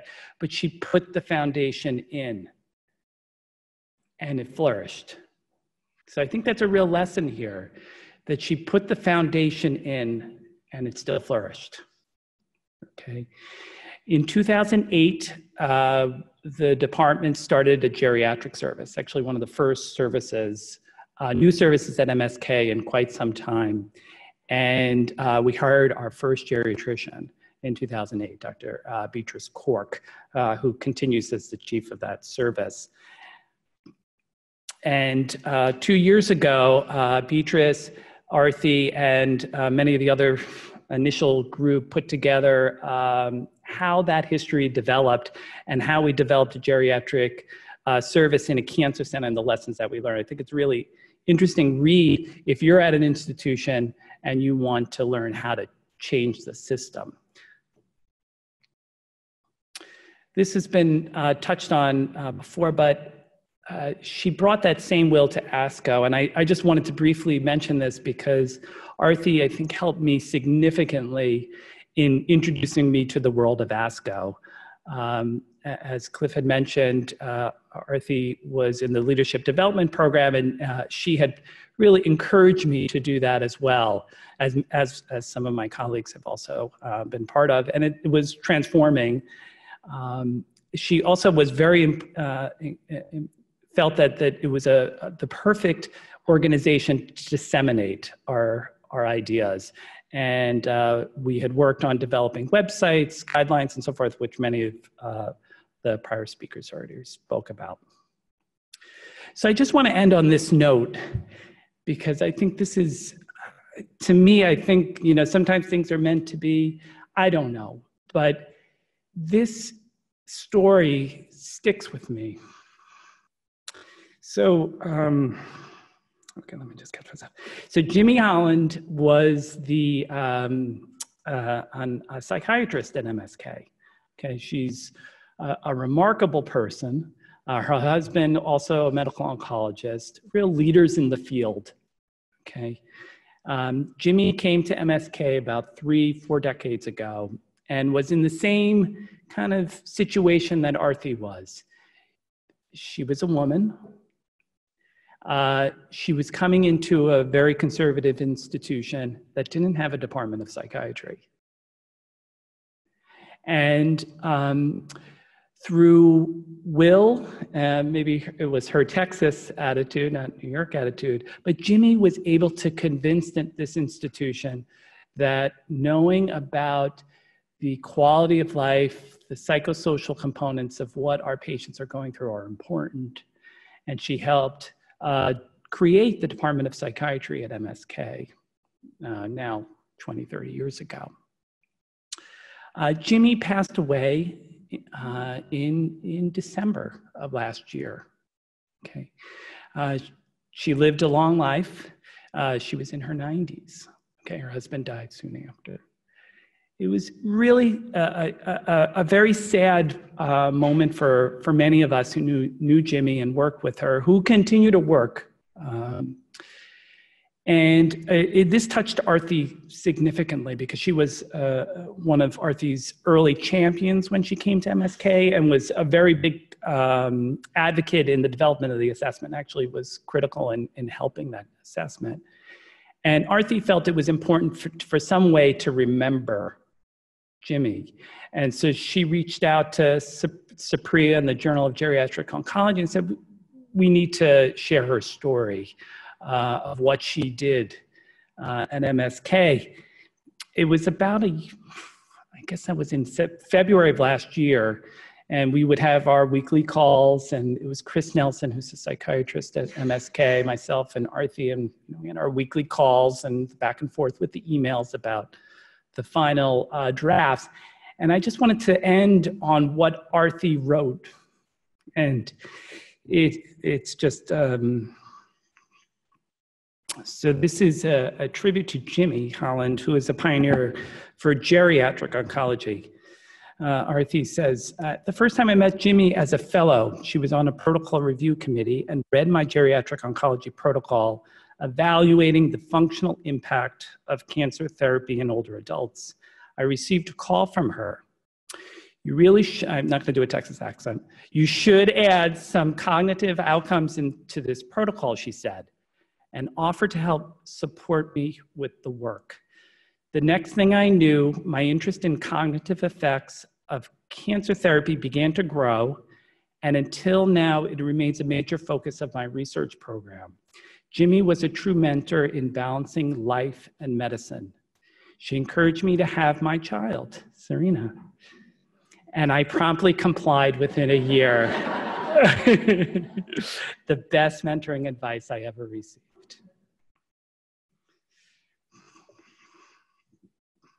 It came full circle 18 years after meeting this beloved mentor. I was in New York in October and visited Jimmy, who was sick at the time. She still had her office at Memorial, and Arti says, in her New York office a few months before she died, once a mentor, always a mentor.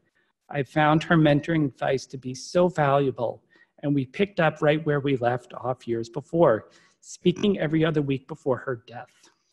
I count these final mentoring meetings with her as a special gift.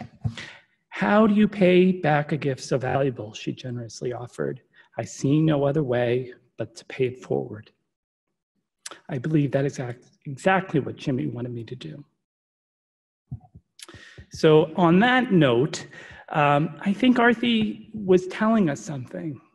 You know, she gave us all a gift, and I think we know exactly what she would want us to do with that information. All right, thank you. Thank you, Dr. Dale, Vani, and the Planning Committee for inviting me to speak here today. My name is Mina Cedric. I'm a colleague of Dr. Arti Hurria here at City of Hope and her mentee, and I was definitely her favorite. I'm honored and privileged to have the opportunity to share with you Arti's scientific contributions at City of Hope. It's an honor because Arti was a central figure in my professional and personal life. Arti meant a lot to me. She was my mentor, my teacher, my friend, and my work mom. She made me feel valued, cared for, lifted up, and happier. Every day, I came home and told my wife about something new that Arti did that impacted me. How she handled confrontation, how despite her busy schedule, she always made time for people, how I could always count on her, how she inspired me to exercise and keep a healthy diet. And the list goes on. I can stand here for days telling you about my life before Arti, with Arti, and after Arti. I can share the impact she had and continues to have on me. Indeed, most of you in this room are here because you have been influenced by Arti in some way as her patient, colleague, mentor, mentee, friend, and family. But what many of us have in common is how we each have benefited from her scientific contributions. Here at City of Hope, Arti built and nurtured over the last 12 years the Center for Cancer and Aging. But I don't want to talk about her scientific contributions in a vacuum. Instead, I thought long and hard about what Arti would want Serena to know about those scientific contributions. Things that she perhaps never shared with Serena, but that are the heart and soul of her work.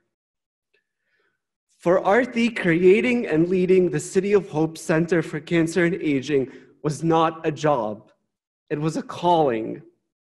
A few months ago, Arti shared with me a book titled The One Thing by Gary Keller that analyzes the whys and hows of success.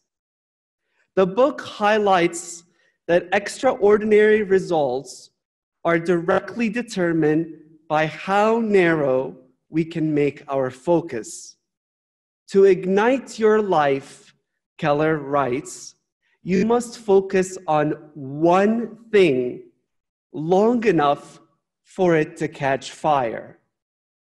For Arti, that one thing was to revolutionize and improve the care of older patients with cancer.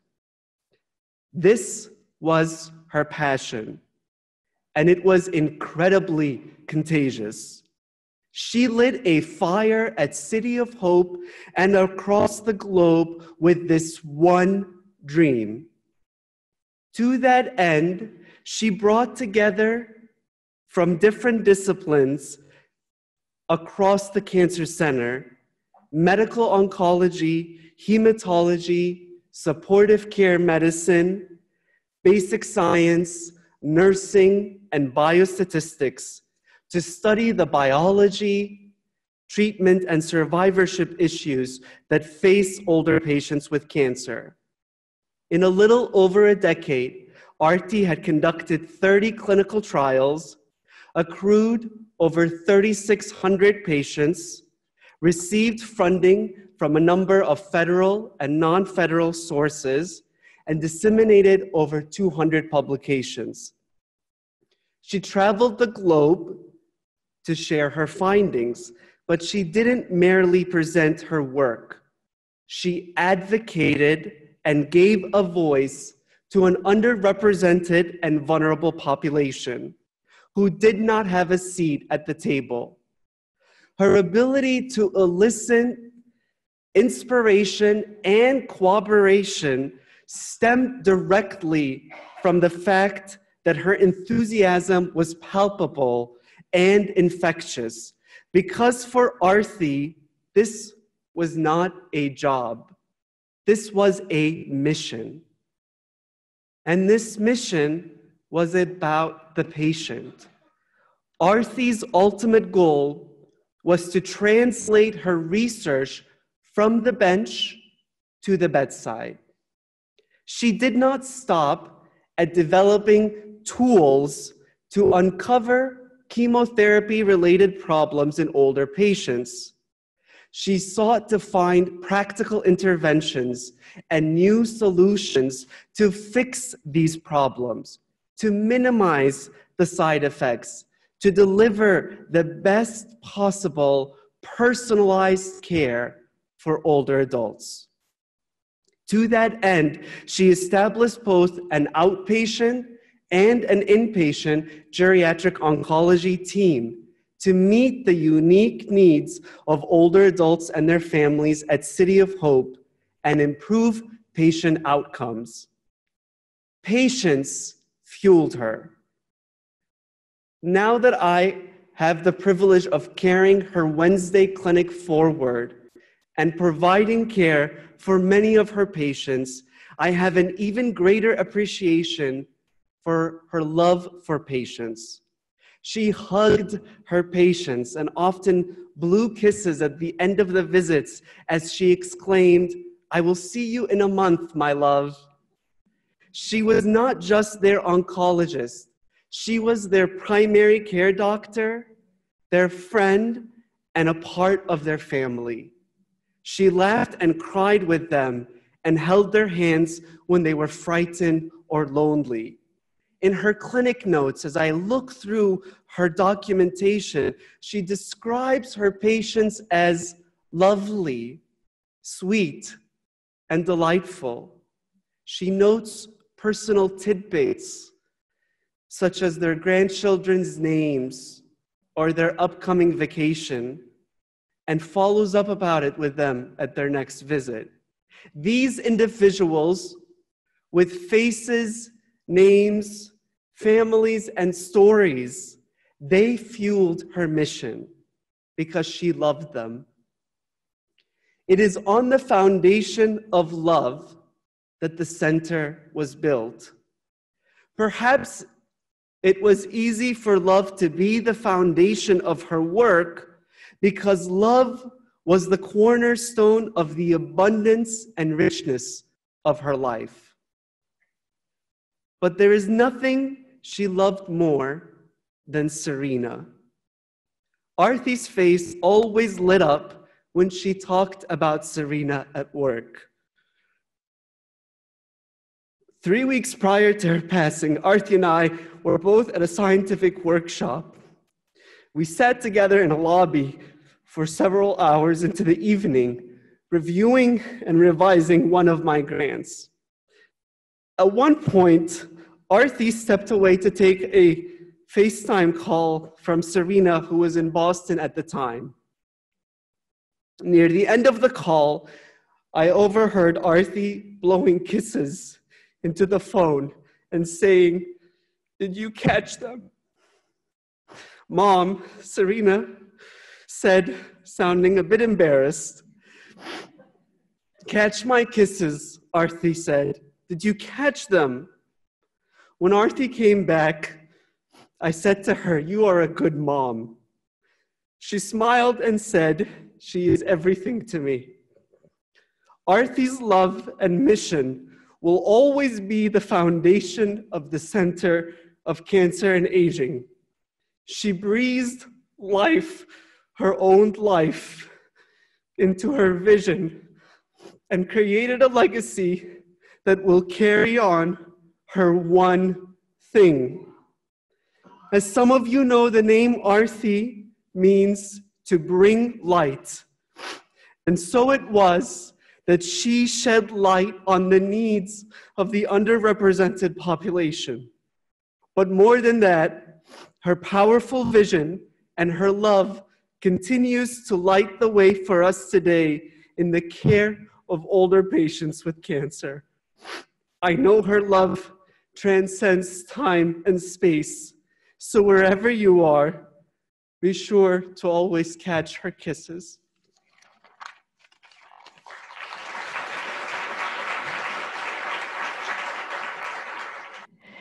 First of all, I am deeply honored to be invited to speak. I am most delighted that Artie was here and that all of us are here today. My role here is to discuss mentoring a little bit as it relates to Artie. Mentorship is a two-way street, working to the benefit of both mentee and mentor. To the mentee comes a road forward, a door that will open more easily towards success, help in difficult times, a shoulder to cry on, and a friend for life. To the mentor comes the satisfaction of knowing that our help has led to the success of another, while assuring that our own work and goals will survive and grow over time. Arti was both mentor and mentee, and those of us who worked with her will now be responsible for carrying her work and commitments forward, supporting others as she mentored us to the benefit of everyone. I first met Arti when both of us had come to the City of Hope at about the same time. She had written an R01 grant which had not been funded. I know that's shocking, but that was early in her career sometime. She came to me as Chief Medical Officer at that time and asked if I would read the grant and give her some input. I did, and when I went through it, the science was beautiful. There was just nothing wrong in any sense at all. But I thought it needed a little bit of a redesign. She was going to look at all cancer patients instead of breast alone.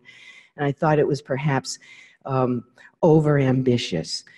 In time, I learned that I was very wrong in that regard, but that grant was over-ambitious. I gave her some tips. We talked about it over time. She eventually redid the grant. She got it, and that became the beginning of our mentoring, mentee-mentor relationship, always a two-way street between the two of us. She came after that and asked if she could come to me every once in a while for mentoring, just to ask questions or whatever it might be, and I said, of course. We can talk about anything. We can talk about science, we can talk about medicine, we can talk about research, we can talk about the world itself and how it all works. She said, yes, I'll take all of it. And that was our beginning. She was not, she was an overachiever, but she was just an Arti achiever. She wanted everything. In time, we became friends as well as mentors and mentees. And as time went on, I started to talk to her about some of my own experiences as a mentee. And I told her about the first time that I remembered really being moved by a certain mentor of mine. I was a third-year medical student at USC, and I had chosen to take an elective in pediatric kidney disease at Children's Hospital of LA. At that time, Dr. Lieberman, Ellen Lieberman, was in charge of that service. I spent the month at Children's Hospital. It was a wonderful month. I remember that. I worked hard. I learned a lot. Maybe the most important thing I learned was that I did not want to go into that particular field. But that's valuable. It's always valuable. The day before the service ended, I got a call from Dr. Lieberman's secretary saying that Dr. Lieberman wanted to meet with me the next day before the service ended. And I got very frightened. What did I do wrong? You know, something obviously was bad here. I didn't sleep well that night. Came in the next morning, went to Dr. Lieberman's office, And we sat and talked. She chit-chatted. We just talked about various things I don't remember. And then finally, and I'm worried this whole time, finally she said, well, the reason I asked you in was that I believe that you may end up in academic medicine. And if you are, you're going to do research, and then you're going to present your papers at conferences and meetings and so forth. The most important thing is, whenever you get up and give one of those lectures, you must wear red. You will notice my attire.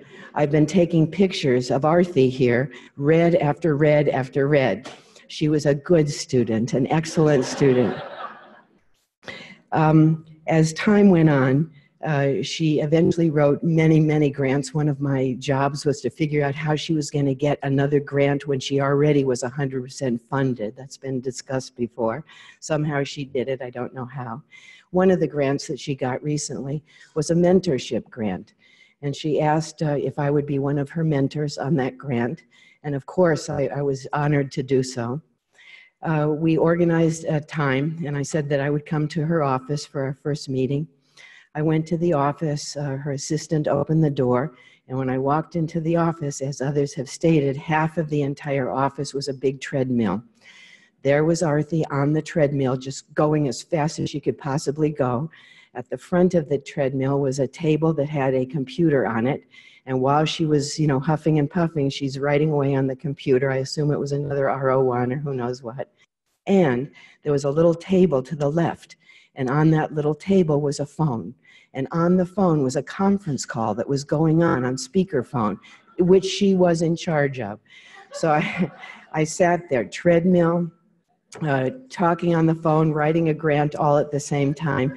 And that's when I really realized that there was no such thing as overly ambitious as it related to Arti. Let me just go to this. This is a picture which doesn't show up very well, but what happened is related to the red dress. Both of us were supposed to speak at some event at City of Hope. Arti was there first. I walked into the room. I was wearing my red dress. She was wearing her red dress. We both went to each other, started to laugh, gave each other a hug, and VJ, Dr. Tresal, walked by right then and took a photograph of us, which he gave me as a gift. It was so deeply appreciated by me years ago when he gave that to me. And now I can't begin to tell you. I have it right by the side of my computer. Every time I look at my computer, I'm looking at Arti and I'm looking at the light of her smile. Thank you, VJ, for that. When I realized that her office setting might not be the best venue for careful thinking and mentoring, I suggested that maybe we should figure out another venue. I had started into a semi-retirement at that time, and I was hiking up in the Angeles Forest quite a bit. And I suggested that maybe what we should do is we will hike. We'll go on hikes, and during the hike, we will mentor and talk and have the peace to be able to do that. I showed up the first day. I was there a couple minutes before Arti came, and dressing for the occasion, I had my usual hiking attire on, my boots and my big hat and all that kind of stuff. But in her honor, I wore a City of Hope breast walk t-shirt. She walked up, and as she walked up, she says, "Oh, you look just like a kid. You're wonderful." And I thought, oh, wow. She did something there that was unbelievable. She gave me a little bit of a compliment, but she inspired me. And that's what she did with her kindness and her love and her sweet little sentence. She inspired us all to do better. I decided, oh man, I'm working out like crazy. And I also had to kind of organize my t-shirts in such a way that she would see I was getting younger and younger and younger. The next walk, I wore a t-shirt that said USC Norris Cancer Hospital because that's where I had worked for about 30 years before coming here. Again, she said, "Oh, you look terrific." And again, I'm working out like crazy. The next time after that, I had a t-shirt that said USC School of Medicine. And again, she was complimentary. The next one was this one, Cal. After that, I had a North Hollywood High School. And the one, unfortunately, that I never had a chance to use was Toluca Lake Elementary School.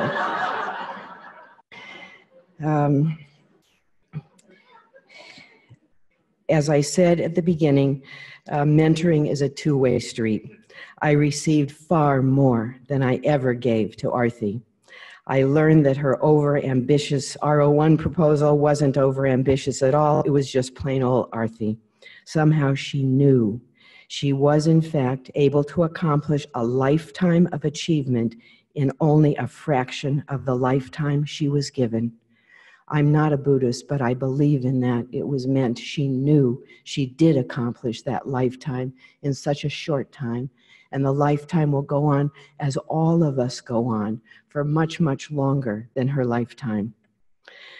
There's nothing that I or anyone else can say to make this loss okay. It isn't, and it never will be.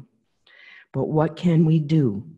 One, we can learn from her, her kindness, her ability to inspire, her hard work, her focus, her energy, her caring, her love for this life and everyone who lived in it. We can honor her. We can honor her by emulating her to the best of our ability. All of those qualities she taught us. She didn't teach us by words. She taught us by her actions and her behavior. To remember her, we need to emulate those behaviors which she patterned for us. Number three, never, never forget. She must now stay alive in every one of us, all of us, who loved and respected her and will do so for the rest of the time that we live. We remember her, we think about her, we talk about her, we teach others about her, we keep her in our hearts, we remember. Thank you.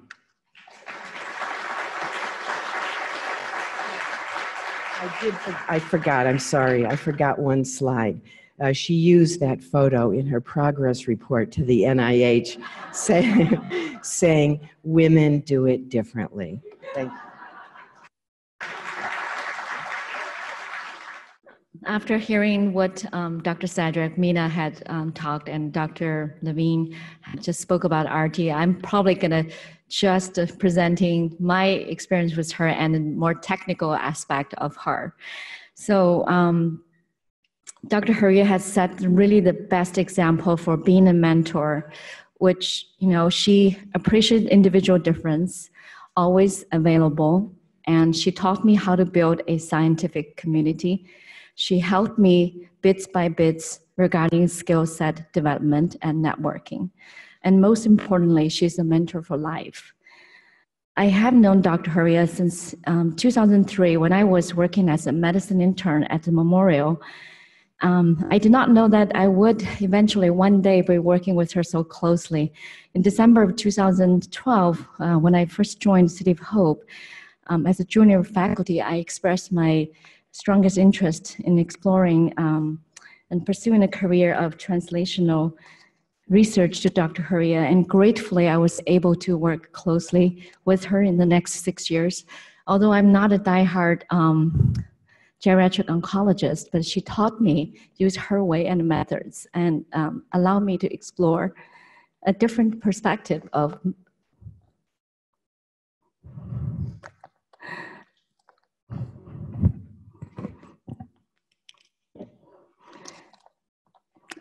our research and work. So the first and foremost important lesson she taught me was to focus, focus, and focus.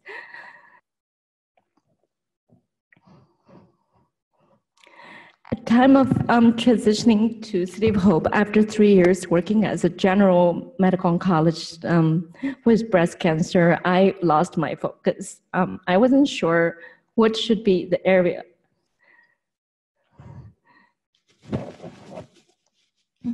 What should be my area of focus? You know, is it one type of breast cancer or any particular scientific work or versus bench work? So she was asking me, she bought me actually a book. I forgot the name of the book. It was from Amazon, and regarding how to build a career. And she asked me, go through the process. She asked the key question is, what do you see yourself in 10 years' time? And what is you are truly passionate about. So that really helped me to clear the fog, and I was able to identify that translational research and biomarkers of aging as the area that I would like to focus on. So she provided tremendous mentorship and successfully helped me to establish several investigator-initiated trials, including one of them which is focused on studying neratinib, a targeted therapy in older adults with cancer, and also incorporate not only biomarkers, also geriatric assessment into that study.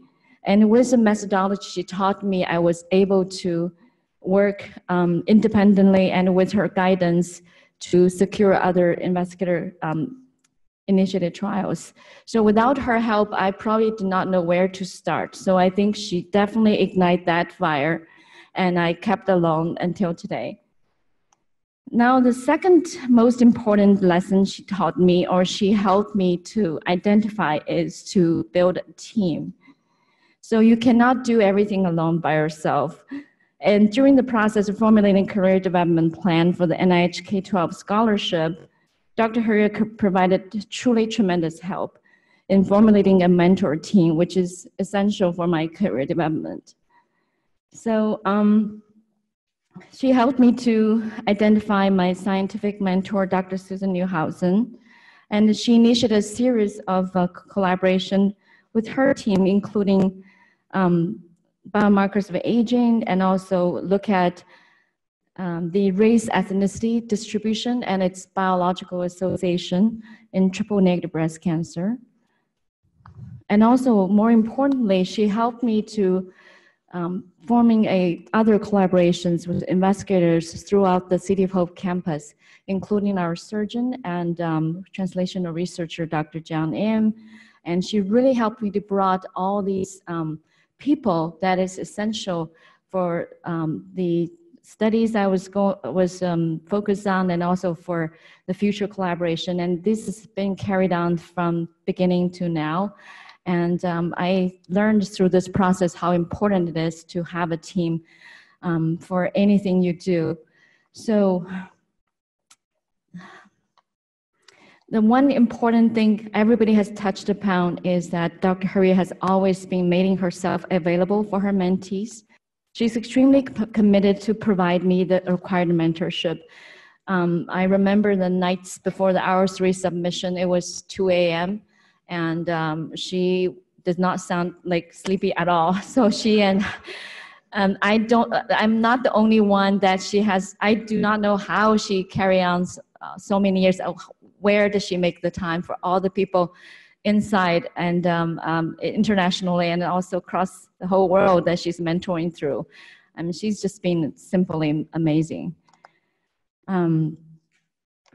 So not, limiting to guiding folks inside the City of Hope, she also, as a vice provost, she had building a women's professional development team and created a research forum to support female researchers. And she was actively involved in female researchers mentorship at City of Hope and for ASCO. So the last but not the least, she is a mentor for life, not only providing me the guidance as the best mentor for research and science, she's also a true role model as a compassionate clinician, true leaders for her research team, and mentor for life. She has reminded me to keep a work-life balance, although I still struggle nowadays. And she lifted my fear of being an inadequate or terrible mother of 2. I've been seeing Serena growing from maybe she was 8-year-old when I joined City of Hope, and now look at her, how amazing she is becoming. So she is really setting a role model of doing it, not just saying it.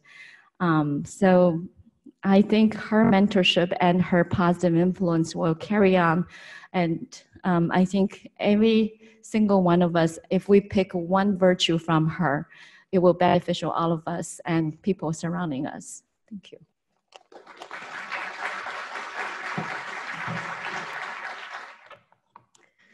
Good morning, I'm Tanya Wiles. I am a geriatric oncologist at Washington University.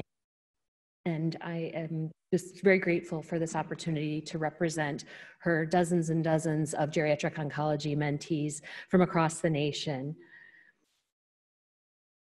In 2008, I was finishing my hematology and oncology fellowship, starting my geriatrics fellowship. I had come to my interest in geriatrics and oncology organically through interactions with patients and questions that the literature couldn't answer. One of my attendings suggested working on studying this area, saying, it seems like old people do worse, but there's no data. That was his rather coarse way of saying it.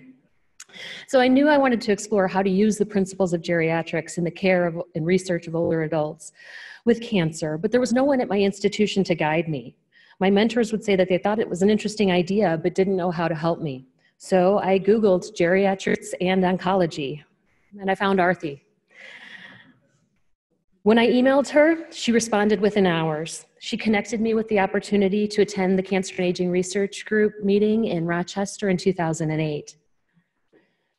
I'd been alone before that time, and then I attended the CARD conference.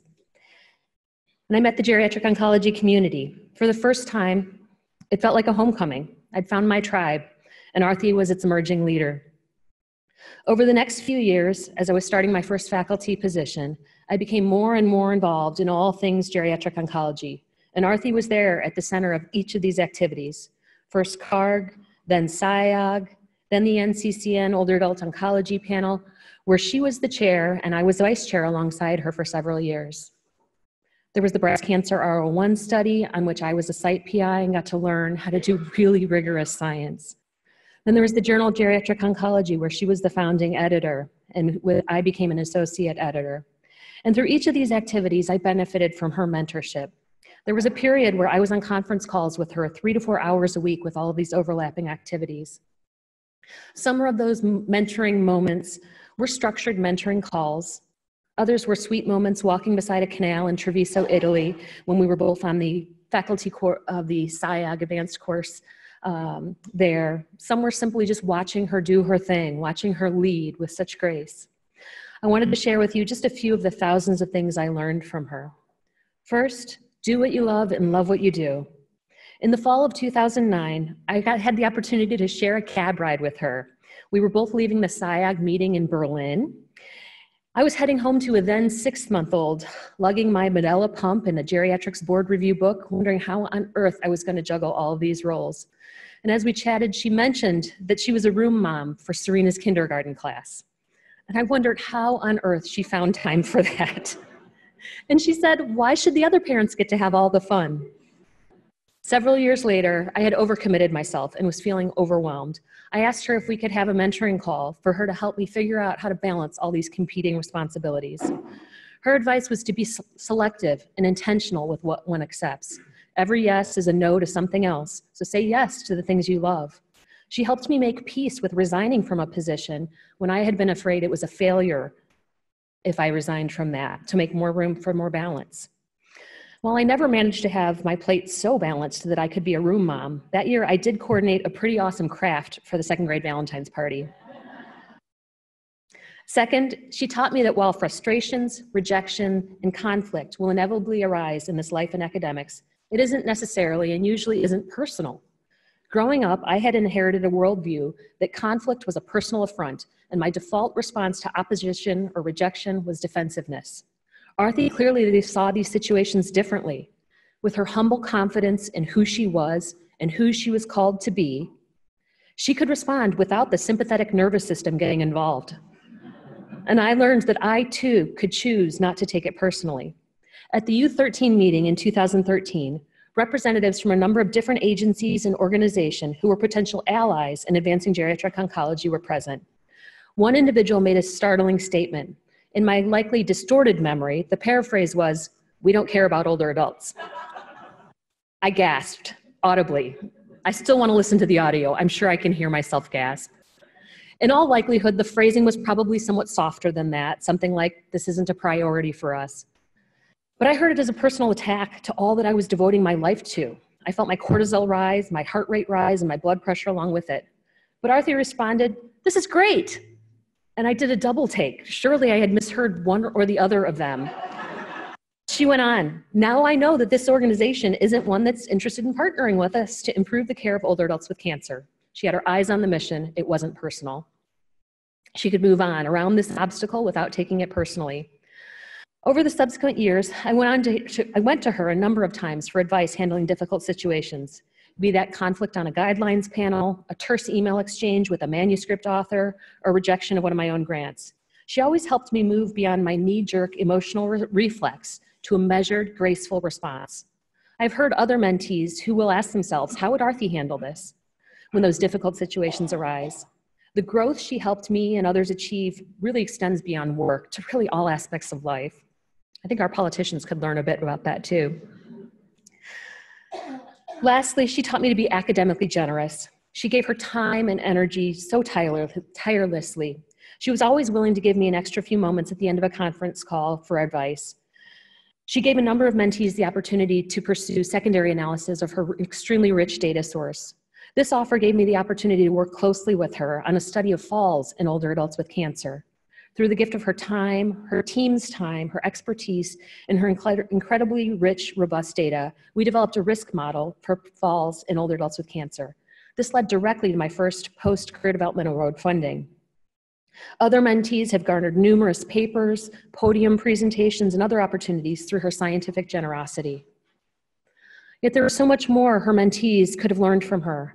I still don't understand how she did all that she did, although Yuan filled in. It must have been at 2 a.m. when I was sleeping. I still don't understand how she never seemed tired, impatient, or frustrated.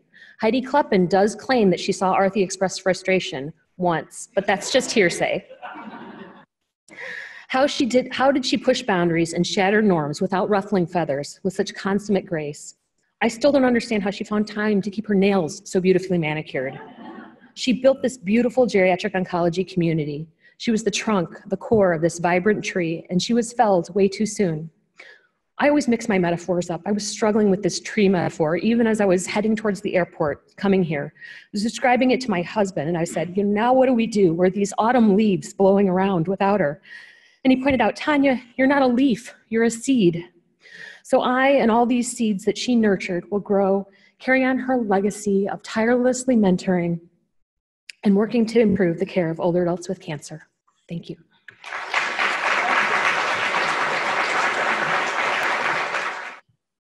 Hi, hello everybody. My name is Enrique Soto. I am one of Dr. Hurria's international mentees. I work at the National Institute of Medical Science in Mexico City. And it is a true honor, a bittersweet occasion to be here talking about this with all of you. Thank you so much for having me, all of Dr. Hurria's family, Tom, Serena, the team.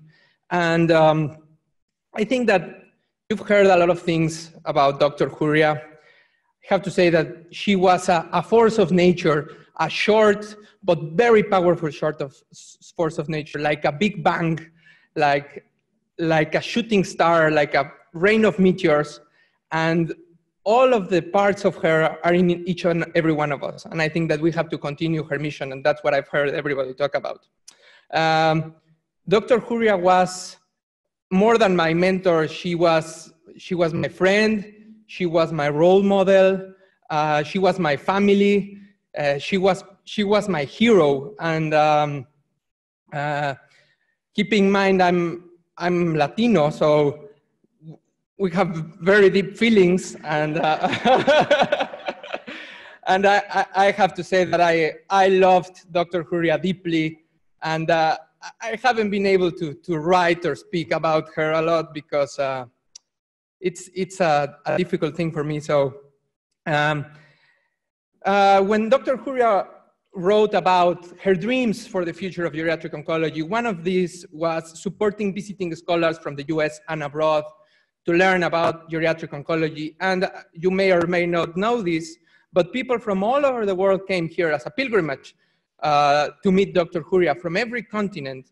And they came here looking for answers and for guidance. How do I make people listen to me? How do I grow geriatric oncology in my country? And all of these international mentees, some of them are here, have their own stories, but I'm gonna talk about mine. When I was a medical oncology fellow back in 2012, I decided I wanted to go into geriatric oncology. And I read this paper. You all know it. You've heard about it before.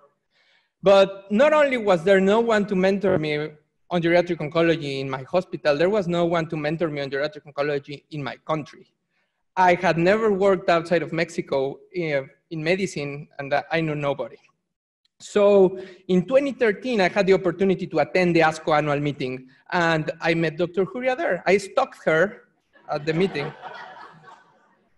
That year she got the BJ Kennedy Award, and I sat there at the back of the room, heard this amazing presentation. It was like watching a superstar. And then after the talk ended, I sat there for hours. Everybody congratulated her. People started leaving the room slowly. And at the end, it was only her parents, her husband. And I came up to her and I said, "You don't know me. You've never heard of me. My name is Enrique. I come from Mexico. And I would love to go and work with you at City of Hope for a couple of months."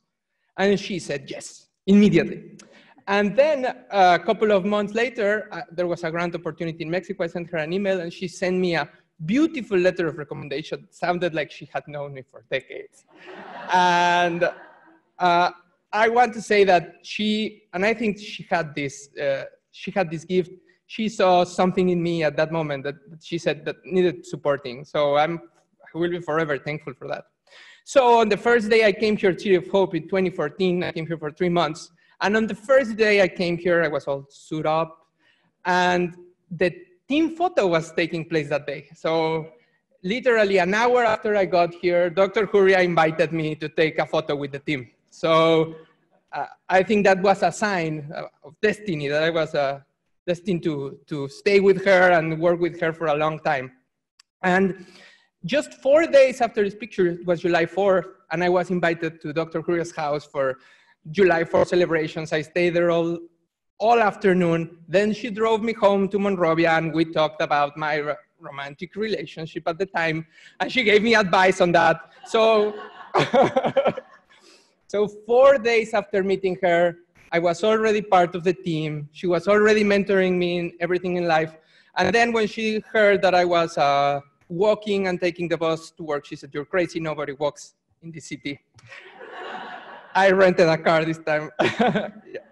So I think an amazing thing about Dr. Hurria, and that something that is important for every mentor, is she was always willing to listen.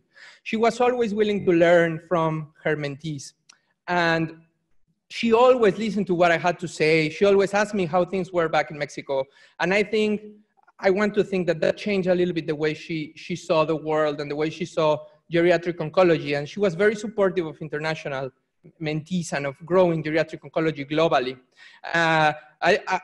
I don't think many of you see Dr. Hurria as a big sports fan, but this is the World Cup in 2014. And as you can see, she was very interested in soccer, learning. And also she always had the capacity to be surprised.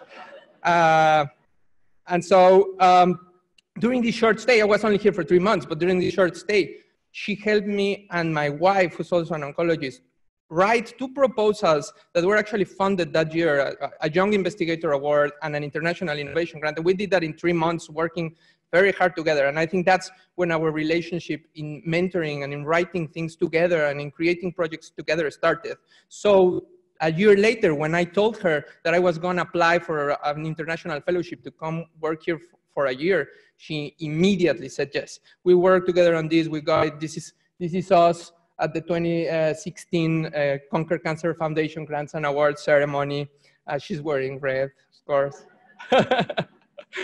And from there, our story just grew. And I was able to come here to City of Hope for a year, and immediately I was made part of the team. I don't consider this a research team. I consider this a family. And yesterday when I came here, it was like I never left, because this is my family. And not only was this family brought to me by Dr. Hurria, but also this family, the Cancer and Aging Research Group. She made me a part of this group. There are many international people in the group, but she brought me there. She lifted me up. in the Cancer and Aging Research Group. She lifted me up in other organizations, in ASCO, in SIOC. She always recommended me for things, and I think that is amazing for a mentor to do. And now I'm able to be part of all this world that wasn't even a possibility for me when I was working in Mexico.